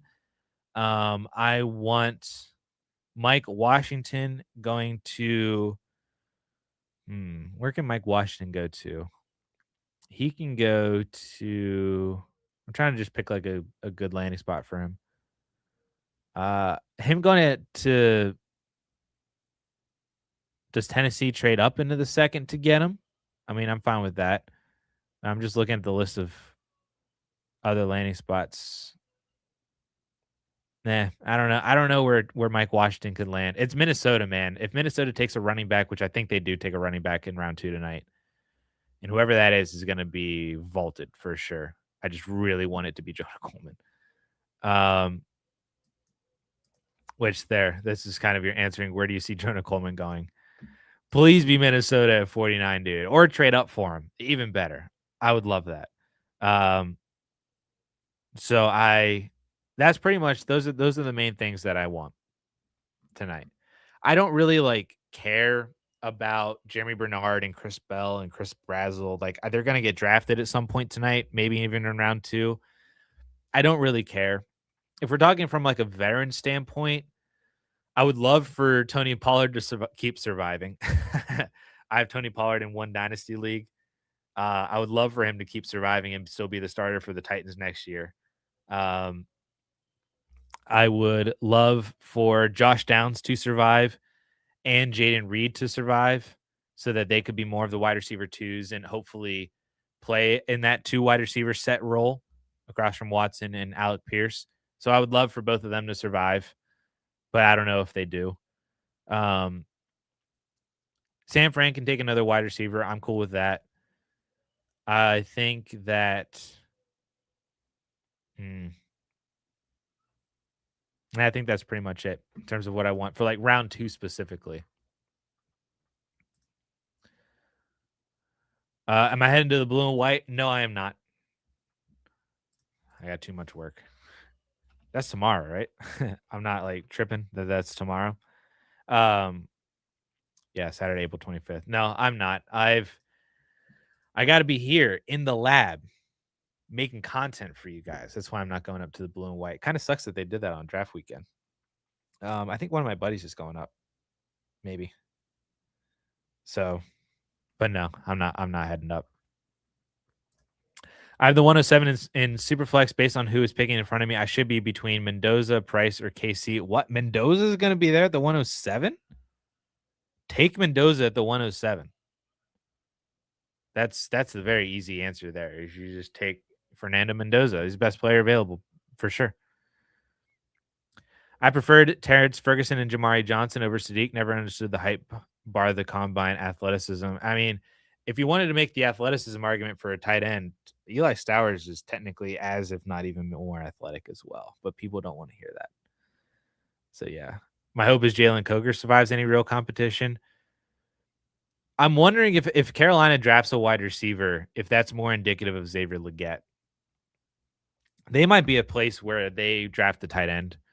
I don't know how I'd feel about Stowers going there, but like if they drafted like a Claire or a Jolly or a Trigg or Roush or somebody like that, like I could see it. That could be an interesting spot for one of these tight ends for sure. I also have Garrett Wilson, so it makes me dislike Cooper and Sadiq even more. Yeah, I guess if you don't want to put too many eggs in the Jets basket, I don't disagree with you on that one. $20 that the Dolphins take Chris Bell at 43. I could see it. I just really want Eli Stowers. That's like I also want Stowers in Denver, but man, I don't want to be waiting the entire second round for Eli Stowers' name to be called. Like if you told me he went to Denver at 62, perfectly happy with it. But I'm going to be sitting at Permane Brothers all night tonight through this second round, waiting for somebody to draft Eli Stowers, and I'm going to be sweating. I'm like, dude, Pittsburgh, please don't take him. Philly, I don't want him going there. LA, I don't want him going there. Jacksonville, don't do it. San Fran, don't do it. Houston, don't do it. And I was, it's just like, and then I was like, please, please, please, Denver. And then if they finally do it, I'm going to be super happy about it. But the sweat for me to get to Stowers at 62 is going to take so long. That's why I want Miami to do it, and I can just be done with it. You know what I mean? Or Kansas City. Kansas City at 40, I'm totally fine with that as well. I've seen some people say that they want him to Cincy at 41. I'm not sure how I feel about that. Maybe I guess it's like T. Higgins long-term insurance, but I don't know if the third target would be all that great. I mean, he would be great whenever Higgins is out. We've seen Gesicki be phenomenal whenever Higgins is out. But I just don't know if the consistency would be there so long as T. Higgins is also still there. So that's why I want Stowers as 40 to Kansas City, 43 to Miami. But Chris Bell to Miami could be pretty fun. That'd be interesting. Would I trade Jaden Reed for Parker Washington? Parking Washington. I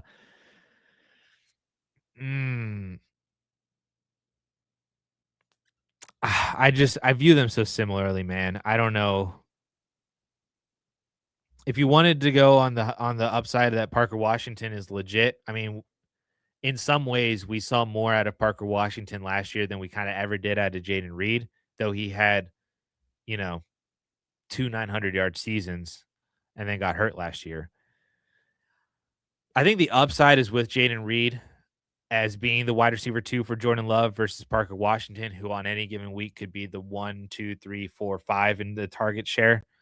So I feel like just like 1 for 1, I would just keep Jaden Reed. I don't know if there's just enough there for me from Parker Washington to really like just be like, yeah, I'm going to do this. Um, so I feel like I just keep Jaden Reed. But if you want Parker Washington, I'm not going to argue against it either. How many trades tonight? Guess the over under. Also, did you like the new 8-minute clock? The analysts complained that they didn't have enough time after the picks to give their breakdowns. I loved the 8-minute clock. The past few years for the draft, I wouldn't get home. So my buddies and I, we all go to. I'm in Central Pennsylvania, so there's a Permane Brothers here, which is like a Pittsburgh thing, but they've got other locations elsewhere. So they've got one here. It's like the only restaurant in the area that is A, open that long, and B, will let you sit there. I mean, we order food and drinks constantly throughout the night, so it's not like we're just sitting there and the waitress is like not doing anything or losing out on a table. We do. That's where we go for football on Sundays as well. So we always leave previous years at like midnight or 12:30 or something like that. And we got to like pick 27 and it was 10:30 and we're like, "Man, this is phenomenal." Everybody else was so excited cuz some people drive from a little bit further out of town. They're like, "I'm getting home earlier." I was like, I'm excited cuz I was like, I get to go home earlier, make content earlier, and then go to bed earlier. So I was excited for that. I loved the 8-minute clock. That was a very I just think the NFL needed it. I don't think we need to be wasting so much of this extra time. A lot of these teams know who they're going to pick anyway. Um, and yeah, they could have been working on trades this whole entire time or anything like that. So I'm not worried about the analysts complaining that they didn't have enough time after the picks. If anything, I think the draft should speed up even more. I think there should be less time after analyzing the picks, and we should just get. 'Cause I think the ESPN broadcast was behind a pick or two from where the actual NFL draft was. So I could be wrong on that, but I liked it. I love the 8-minute clock. And then how many trades tonight? Over under. Day two, usually there's more wheeling and dealing, I think, because teams like to go up to get the players that they like. I'm gonna set the over under at 2 rounds, 7.5. Over under 7.5. Does that feel low? Does that feel high? Am I on there? Now I'm just gonna be curious. I'm gonna be tracking it tonight. How many trades were there in 2025 NFL draft rounds 2 through 3? Come on, AI, give me a good answer. Based on the 2025 NFL Draft Trade Tracker, there are approximately 6 to 8 major trade actions involving picks in rounds 2 through 3 during day 2 of the draft. 6 to 8, you say? And my line is at 7.5? Feels like a pretty good line. Now I'm going to be tracking it for sure. Leon's got to dump 2 players to make room. Players I'm looking at are Alec, DK, Bond, Tillman, or Mason. I think that you can drop Tillman and Bond. I would still take the shot on one of Alec or DK being the wide receiver 3 for that team. Because I feel like Ridley's not long for the team, and then I think DK fits that role very well. But Alec also fits the role pretty well too. And I'm assuming, is that Jordan Mason or Mason Taylor? I don't think I would cut either one of them yet, but especially not Jordan Mason. So I would cut both Browns wide receivers. Yep. Any chance Pitts or BTJ get moved tonight? There's been some smoke the last few days. I would be surprised if BTJ got moved tonight because I think he'd fetch a first round pick. So I think because we got through last night without it is Mason Taylor. Sorry, I think that I would I think it's still the Browns wide receivers for me. Yeah, I think it's still the Browns. But yeah, I think if we were going to see Pitts get traded on draft day, I think it would have happened last night. I would be surprised if he gets traded today because I think he'd be worth more. Unless there's a team. Is there a team out there that has multiple like a second and I mean, a bunch of teams have a second and a third. So maybe he gets a second and a third. But man, I'd be surprised if A, he doesn't fetch a first, and B, Jacksonville doesn't want a first for him. Um, or maybe they dip into 27 picks. I mean, they could do that too. A second this year and a second next year. That could be worth it. I don't know. I think I would just be surprised if BTJ gets moved. I do think that there's a more realistic chance that Pitts gets moved tonight versus last night because I didn't think that Kyle Pitts was worth a first rounder just for the player that he is, but then also having to give him a new contract and all that stuff. I didn't know if a team was going to trade a first for Pitts, especially with Stour still on the board. So um, there might be a more realistic chance that Pitts gets moved tonight. And maybe that's, 40th from Kansas City for Kyle Pitts. I mean, that could be an interesting discussion. Atlanta would have 2 top 50 picks tonight. So maybe, you know, especially because they didn't have their first already. So I could see it potentially. Wouldn't that be funny if they traded Stowers to Kansas, or they traded Pitts to Kansas City for 40, then they draft Stowers? That'd be pretty funny. Christian, what's up, my man? Watching the reaction from last night, saw an AMA. Been too long. Good to be back. It is good to be back. I don't know if this is going to be a weekly thing in through the rest of the offseason. I will definitely try to pick this back up when we get into like redraft season and like football, you know what I mean? But not sure if I'm going to make this like a weekly thing through May and June. We'll see. But glad to be back. After we traded a few for Tesla last year, still sure hoping my Lions trade up into the third after we traded for Tesla last year. Still love them. Do you not have you have 50 and then 118. So, yeah. I guess and you didn't have a you did have a first last night. I don't know why, but like there was that moment in the teens where I just like totally blanked out because it was like all these offensive tackles and stuff like this, and I'm just like it just kept going and going. I'm like, where are our dynasty players? So I feel like I kind of phased out there for a minute. So all these teams that picked in the teens, I just didn't. There's good picks like, Detroit, Minnesota, Carolina. They all just picked quality O linemen. Do you see the Chargers taking another wide receiver or running back in day 2 or day 3? I definitely could see them taking another wide receiver. That might be kind of Keenan Allen insurance.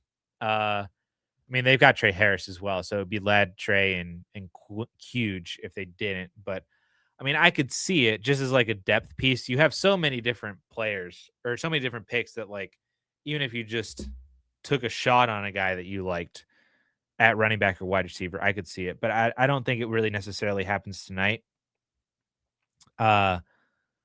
Maybe tomorrow night because day 3, I mean, day 3 is where, and again, this is something that you kind of got to remember with day 3 picks is that even if they draft wide receivers or running backs positionally, they might be drafting that for the special teams effect that they could have. So just because they draft, I mean, let's look here. I'm looking at wide receivers right now. Just because they draft Brennan Thompson or something like that, who's,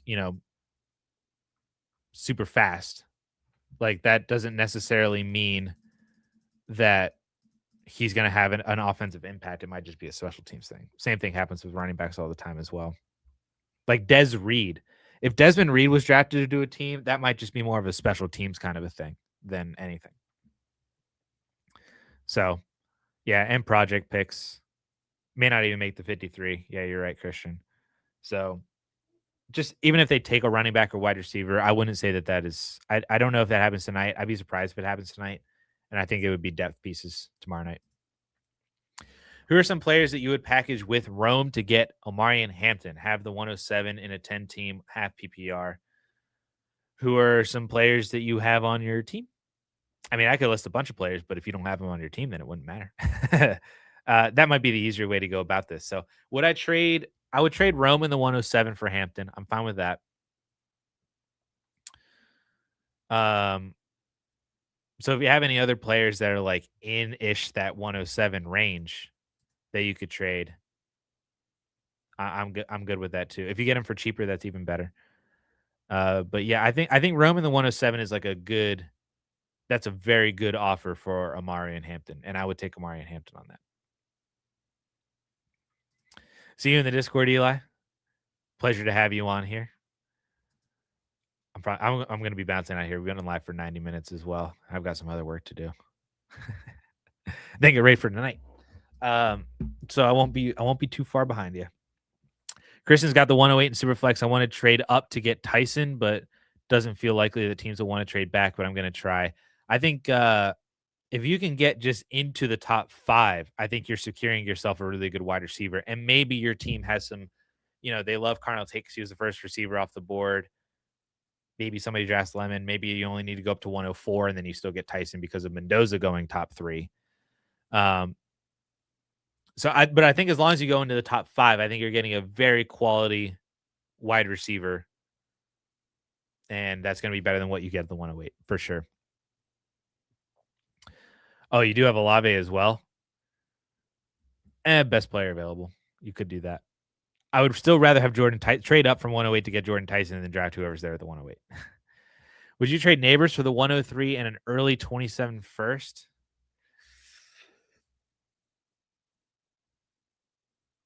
No, I don't think I would. I mean, unless you're telling me that first is literally going to be Jeremiah Smith, but I would hate to make that move thinking that it's an early first that could maybe be Jeremiah Smith, and then it's like 104, 105 or something like that. Because you're also, I'm just assuming, I don't know if this is the case, but if that is his first round pick that you're giving Neighbors to, now you're giving him Neighbors to help his team to make his pick worse. I don't know if that's the case. But that's always the thought in my head. I think I would just prefer Malik Neighbors. I think he's going to do really well with Jackson Dart still. They didn't take a top wide receiver in the first round. So any of the receivers that they add in day 2 may not be, like super impactful to Malik Neighbors' target share like Tyson might have been, or Lemon could have been, or Tate could have been. So, even if they draft Denzel Boston, we'll say, do they trade back into the first? I'm trying to remember. I don't think they did. No, they still have 37. So, I mean, if they took Denzel Boston, that could be, that's a more significant wide receiver. But if they pass on a wide receiver at 37 and then Boston gets taken, and now we're talking about a third round wide receiver in this class. Do they even have a third round pick? I'm looking around 3. They don't even have a third round pick. Ugh. I mean, maybe they could trade back from their second. Yeah, they have a pick. They don't have a third. They have a fourth. So I would take Malik Neighbors. Personally. Aaron, what's up, man? Good to see you on here. Is this your first time joining an AMA? I know we follow each other on Twitter and stuff, but what's good, man? Good to see you. Aaron and I went to high school together, for everybody out there. Good to see you in here, bro. Got an offer for Hampton for the 105 and a 27 first. Is accepting this bad? I'm not really big on Hampton. No, I mean, I don't think it's bad, depending on where the first is, especially if it leans more early to mid. I think that is totally fine. If you're not big on, I mean, I like Amari and Hampton, but if you want the 105 and a 27 first, especially if this is super flex, you get one of those top wide receivers and you get the 27 first. I'm not opposed to it. I think it's all right. At the end of the day, it is still your team. So if you're not huge on Hampton and you want to make that deal and you like one of the wide receivers, and depending on where that first is, absolutely. Been thinking about trying to acquire Neighbors, but an offer might be looking like Neighbors and 303 for Ibuka 111 in 28 seconds. So you would be, yeah. So that's a very easy Malik Neighbors. That's totally fine with me. From the wording, the way that you worded it, you made it sound like that is like too much to pay. I don't know. I could be wrong, but that's just that's the vibe I got after how you worded it. I think this is very easily the Malik Neighbors side. So, and yeah, Christian, we had this conversation kind of earlier. Uh, Caleb was on here. So Caleb had to bounce before 1 o'clock to do his usual 9 to 5s. Um, but we were talking about Jadarian Price and everything like that. Some people think that, the landing spot's too good not to take the shot on him, but other people like you think that he kind of gives off some of this bust profile. So we were talking about Price earlier today, and yeah, we basically like I'm in the middle. Like I think that he can be a good player. He obviously has a draft capital investment, but I also don't want to be like, oh, he was taken in the first. Where because like my argument was like 32 is a much different first than obviously than top 10, than top 15, even top 20. Like I don't think Amarian Hampton has the same draft capital investment that Price has. So is the price right? That's that is going to be the question, ain't it?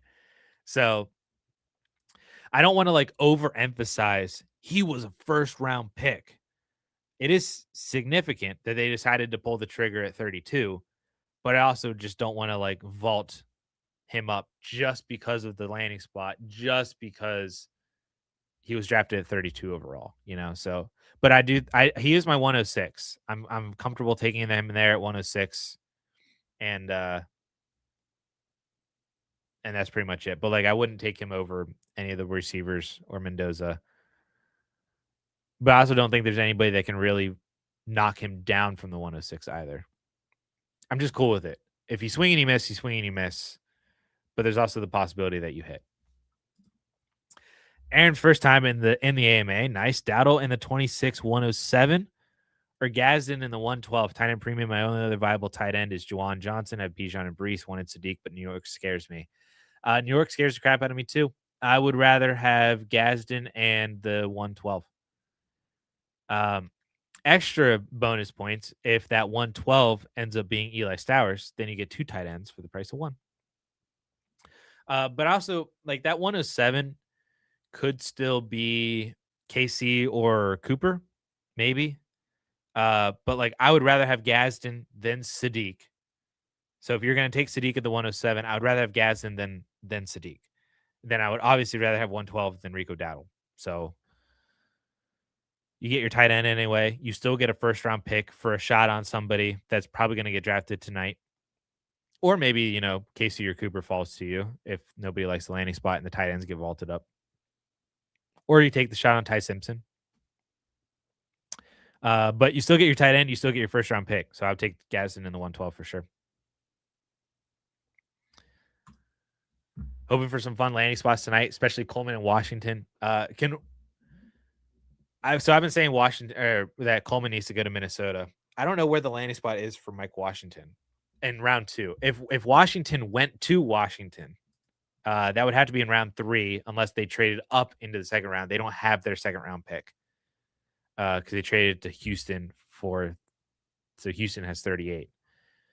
But Washington has 71, which is an early third. So maybe they could trade into the second for Mike Washington, but I just don't know if, again, that feels like semantics. Like if you're 71 versus 61, like that technically is second versus third round draft capital, but like, does it really matter? I've kind of messed around with, again, always trying to iterate and make the marker system better of like, I've kind of messed around with draft capital adjustments. You get a big adjustment if you're a first round pick. You get a moderate adjustment if you're a second round pick. Nothing if you're third. You get penalized if you're day 3. I've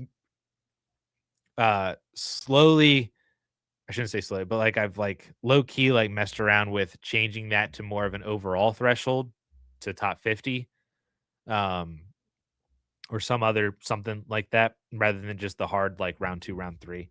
Because like was RJ Harvey a second round pick? By definition, he was, but like, was he really? You know what I mean? Wasn't he like 63, 64? So it's like, yeah, you know what I mean? So we'll see. That might be the next iteration of the old marker system. John's in the chat. What's up, John? For those of you that don't know, John is our other video editor. So I edit a lot of the videos, but then John is also another video editor for us who will sometimes make his mark on the DLF channel, but is also the I would say you're the main editor for the 4for4 channel for redraft content. So for those of you out there, be very nice to John. He is in our ecosystem and is a phenomenal video editor as well. Thanks for joining in, John. Good to see you here. And we have a group chat with me, Caleb, and John, and that group chat is constantly like blowing up. It's just Caleb and John just continue to talk and talk and talk.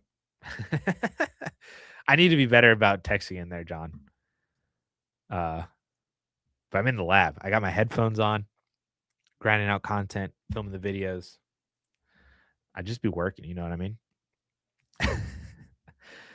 Will you make another video of what the 26 picks are worth now? And is it possible to get London with the 102 and Superflex?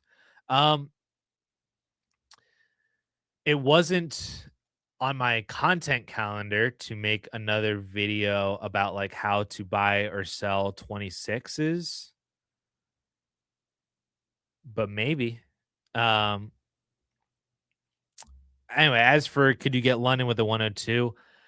I don't know. I think you'd really have to find somebody who like really prefers Mendoza or one of the wide receivers. And I just don't know if people would prefer one of the wide receivers instead of just having Drake London. So it's probably got to be like 102 and another late first in order to do it. That's probably the gap between 102 and London, of which I would probably still take Drake London. But at least becomes more palatable if you're still getting a top rookie wide receiver and another upside shot on a solid rookie later in the first. But if you can get London for the 102, that's phenomenal. Would you give up Mahomes, Rice, Chuba, and Pitts and the 207 for Lawrence and Love? Ooh.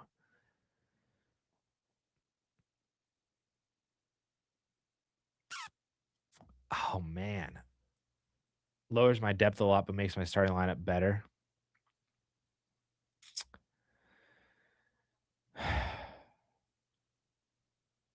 Pitts isn't in your starting lineup?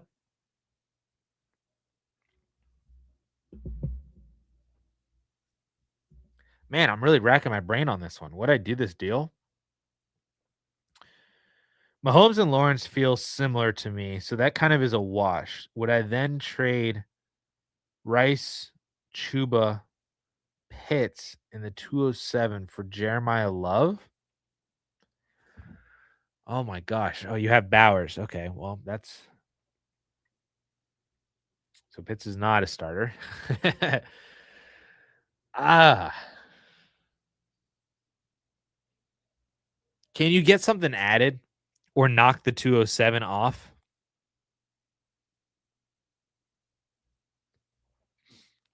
I think if you could knock off the 207 or Chuba or get something kind of similar added back in, I think that's better, in my opinion, than all of this depth for a quarterback wash and then effectively moving from Rice to Jeremiah Love.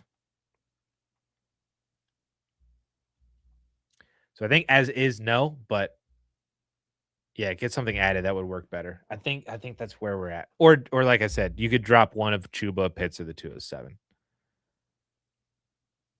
Still have hope for Jonathan Brooks.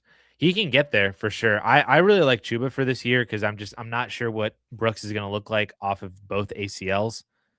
It could still work for sure, but I also think Chuba is still a good running back.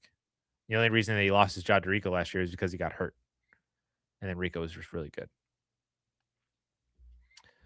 But yeah, so however you want to work it, get something added, get something deleted, then I could probably get on board with it. Goalie, yes, absolutely, 100%. Jeremiah Love is still the 101 after going to the Arizona Cardinals. There's literally no doubt about it. And if you're worried about it or concerned about it at all, don't be. This is where draft capital investment is pretty significant. Like we were talking about Jadarian Price and everything like that of like, does him being a quote unquote first rounder, is that truly first round draft capital investment? Third overall though, goodness me. 100%. Jeremiah Love is going to get so much opportunity. He's so good. Yeah, they could cut Connor or Benson. Jeremiah Love's 100% uh, the 101. Would you trade 111 and 112 for BTJ? I would need to see who that is. I think that's too early for me to do right now. Give me about 8 hours. Probably less than that. 6 hours from now, I'll probably be able to answer this better. Um, I feel like one of them and a second I can probably get on board with more. But both 111 and 112, like that could be Mike Washington and Eli Stowers. That could be Ty Simpson and Jonah Coleman. That could be, and then it's like it's one BTJ. So it's kind of like, would you rather have one shot on a player that we've seen do it, but then also we've seen not do it significantly? Or would you rather have two shots on people that we haven't seen do it, but two shots to like if BTJ is like, I don't know, this is a terrible analogy. It's just what is in my head. Like BTJ feels like an 80% type of player, and the 111, 112 feel like 60%. So would you rather have two 60s or 180? Like I'd probably rather have the 111 and the 112. If one of those knocked down to a 211, 212, so it was a first and second, I'd be fine with BTJ there, but not both first, I don't think.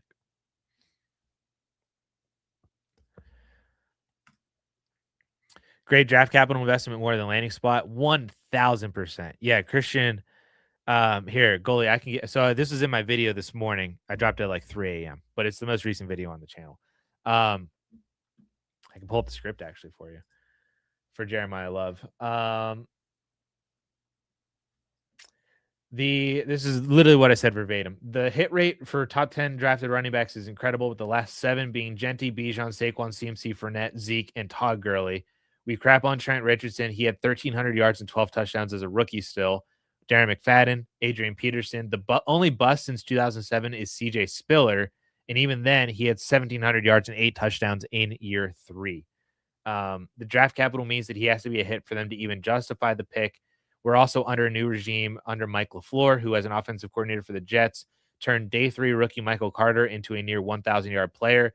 Then he got Breece Hall in 2022, who paced for almost 1,700 yards and 12 touchdowns before tearing his ACL as a rookie. And that was a second-round pick, Breece Hall, who is, as a prospect, worse than Jeremiah Love. Jeremiah Love is the easy 101. This is phenomenal for him. Would I have preferred him to be like the 7th pick to Washington? Probably. I might have even preferred him to be the 4th pick to Tennessee. No matter where he went, he was going to nuke the backfield and he's going to get all of the touches. The draft capital investment for a top 10, top 8, top 5 pick is just too high to just not validate and produce. So he is, and I talked about this earlier with Caleb as well. The Arizona Cardinals backfield as a group last year combined for 120 total targets.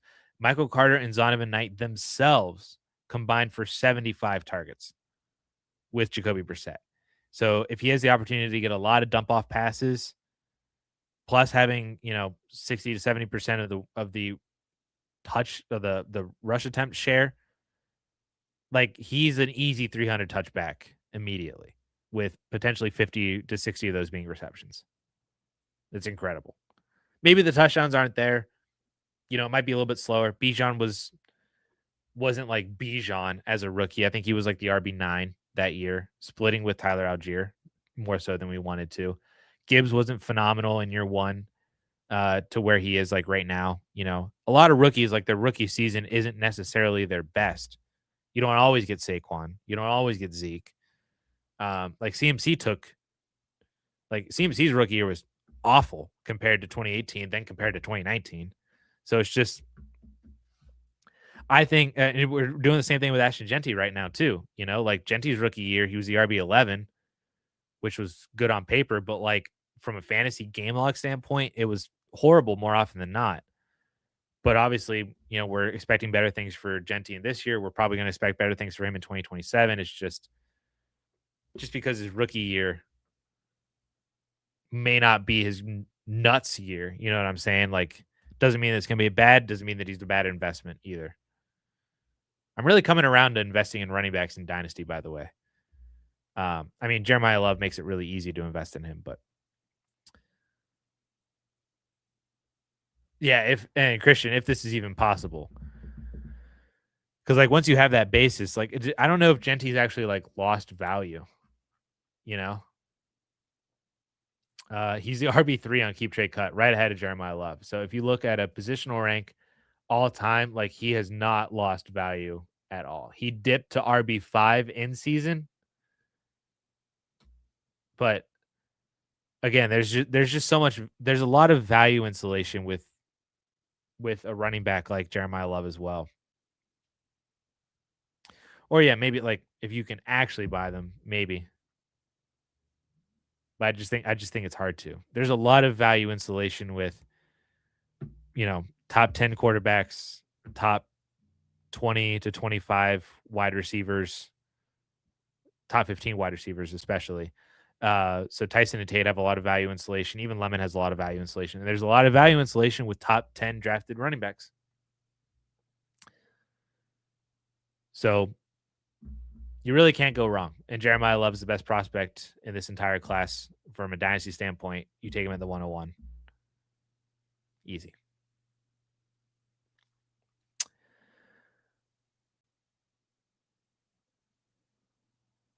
Well, player outside, yeah, agree with all of this for sure, Christian.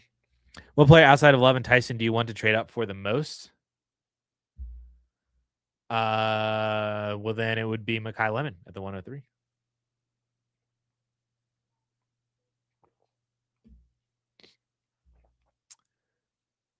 I think Love is hard to trade up for.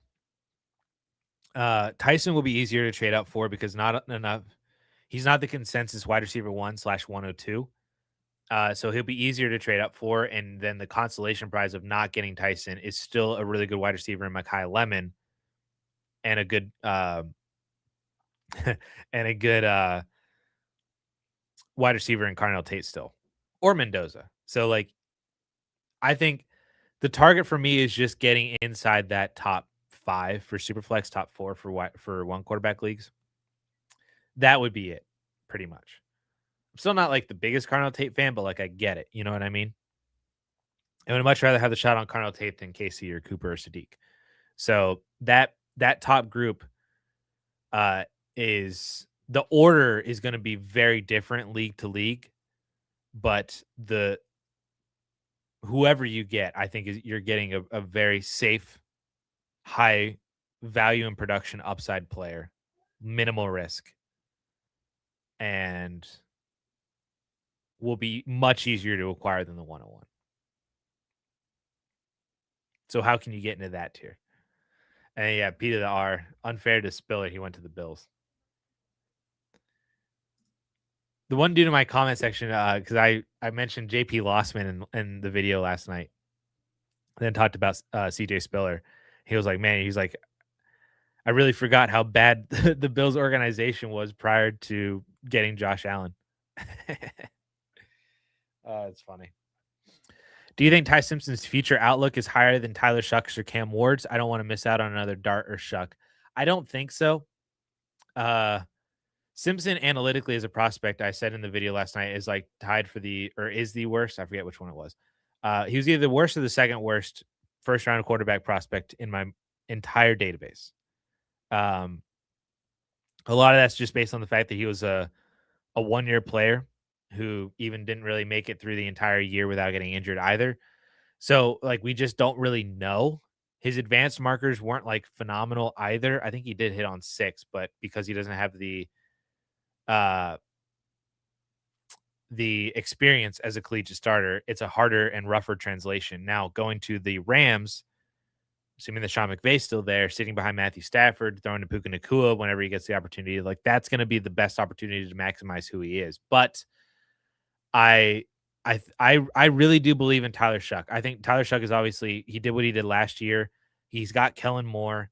Now he has Chris Olave and Jordan Tyson, Travis Etienne out the backfield. He's got Juwan Johnson as his tight end. I think Tyler Shuck has a better future outlook than Ty Simpson. Not to mention that Tyler Shuck is going to have actual starting role this year. And I'll say the same for Cam Ward. Like Cam Ward, Titans did a lot to build around him, and they might still continue building around him if they add a running back tonight. But I mean, signing Wandale Robinson, then drafting Carnell Tate. I mean, it's they brought in Daniel Bellinger, but then you also have Gunnar Helm. You still got Tony Pollard and Tyjae Spears. Maybe they draft another running back. Ridley's your wide receiver 3, Alex your 4, DK's your 5, or swap any one of those orders. But like the Titans are doing it for Cam Ward. They also brought in Brian Dable for offensive coordinator, which I think is very stable and good for him too. So um, I think that it's hard to argue that Ty Simpson has a better future outlook than Shuck, Ward, or Dart. That said, I'm still willing to take him at the 110 as of this moment. Maybe that vaults down a little bit from guys that get drafted tonight. So maybe he's more of like a 112 / early second type of player if we get good landing spots and draft capital for players tonight. But I'm willing to take that shot on Ty Simpson because if there was ever an opportunity for him to be a good player in the NFL, it's with the Rams and with Sean McVay. And yeah, I saw that too with McVay not being super pumped. And there's always, what Goalie said about how does McVay even stay there after Matthew Stafford? I'm not trying to predict that kind of stuff. I still think the Rams as a whole is a really good organization. Even if McVay were to leave, I think that they would figure it out pretty well. Ty Simpson may be a trap, maybe a bust, but you know what? I just feel like a lot of other players in this draft are exactly the same way. That's why, like, he's a 110 for me. Like, I would still take KC, Sadiq, and Cooper ahead of him. I would take Price ahead of him. I'm probably going to end up taking Eli Stowers ahead of him. I will probably, if Jonah Coleman gets drafted the second round tonight, I would take Jonah Coleman ahead of him. I'm probably taking Mike Washington ahead of him. I would probably take Denzel Boston ahead of him. So that right there, like I'm knocking him down behind a bunch of players that are just better prospects and will have opportunity to produce. But like after you get past all of them, are you going to take Zachariah Branch or the upside shot on Ty Simpson being the new Jordan Love, like what Goalie said? Because if you drafted Jordan Love in the early to mid second in Superflex leagues, you had to wait 4 years, but that has been a win. You've definitely received an ROI on that.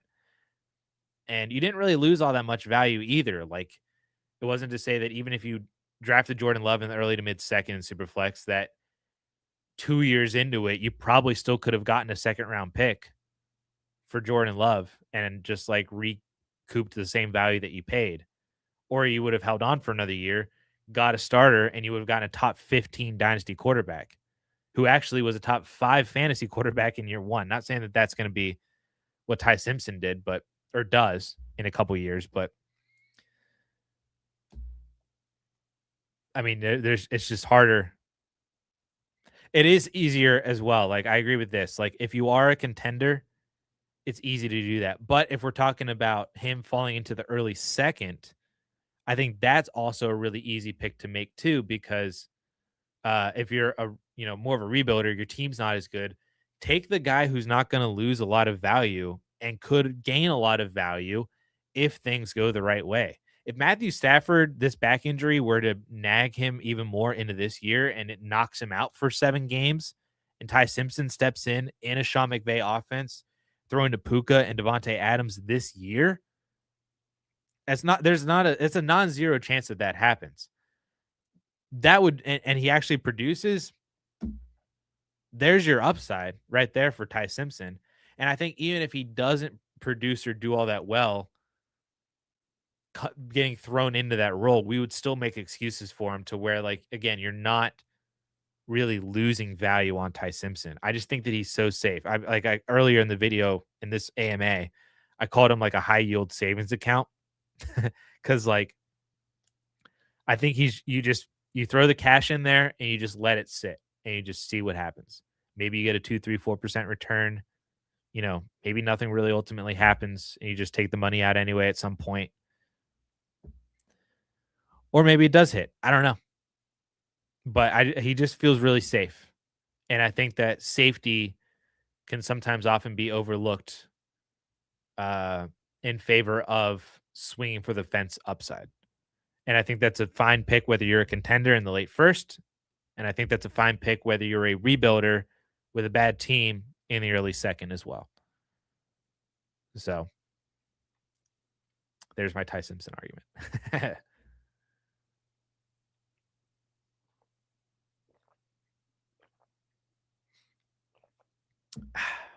Are we gonna end on that one? 2 hours in, we're gonna end with Ty Simpson. I think so. I'm getting a lot of notifications. Miss spam calls. I gotta produce a Cubs podcast. Sheesh. What are you doing with Anthony Richardson on your bench? That's a good question. What are you doing with Anthony Richardson on your bench? Why is he on your bench? No, I'm just kidding. You are praying he gets traded somewhere. He's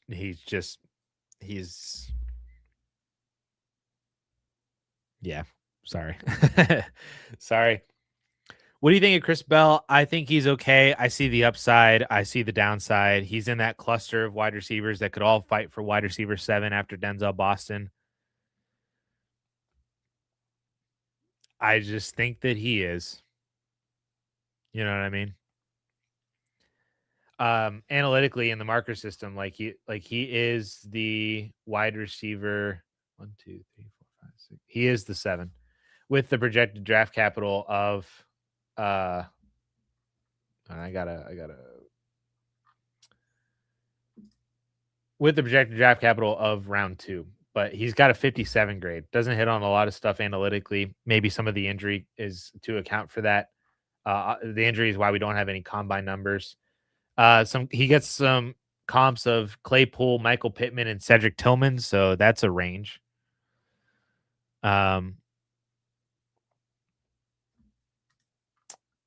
He is. He just is.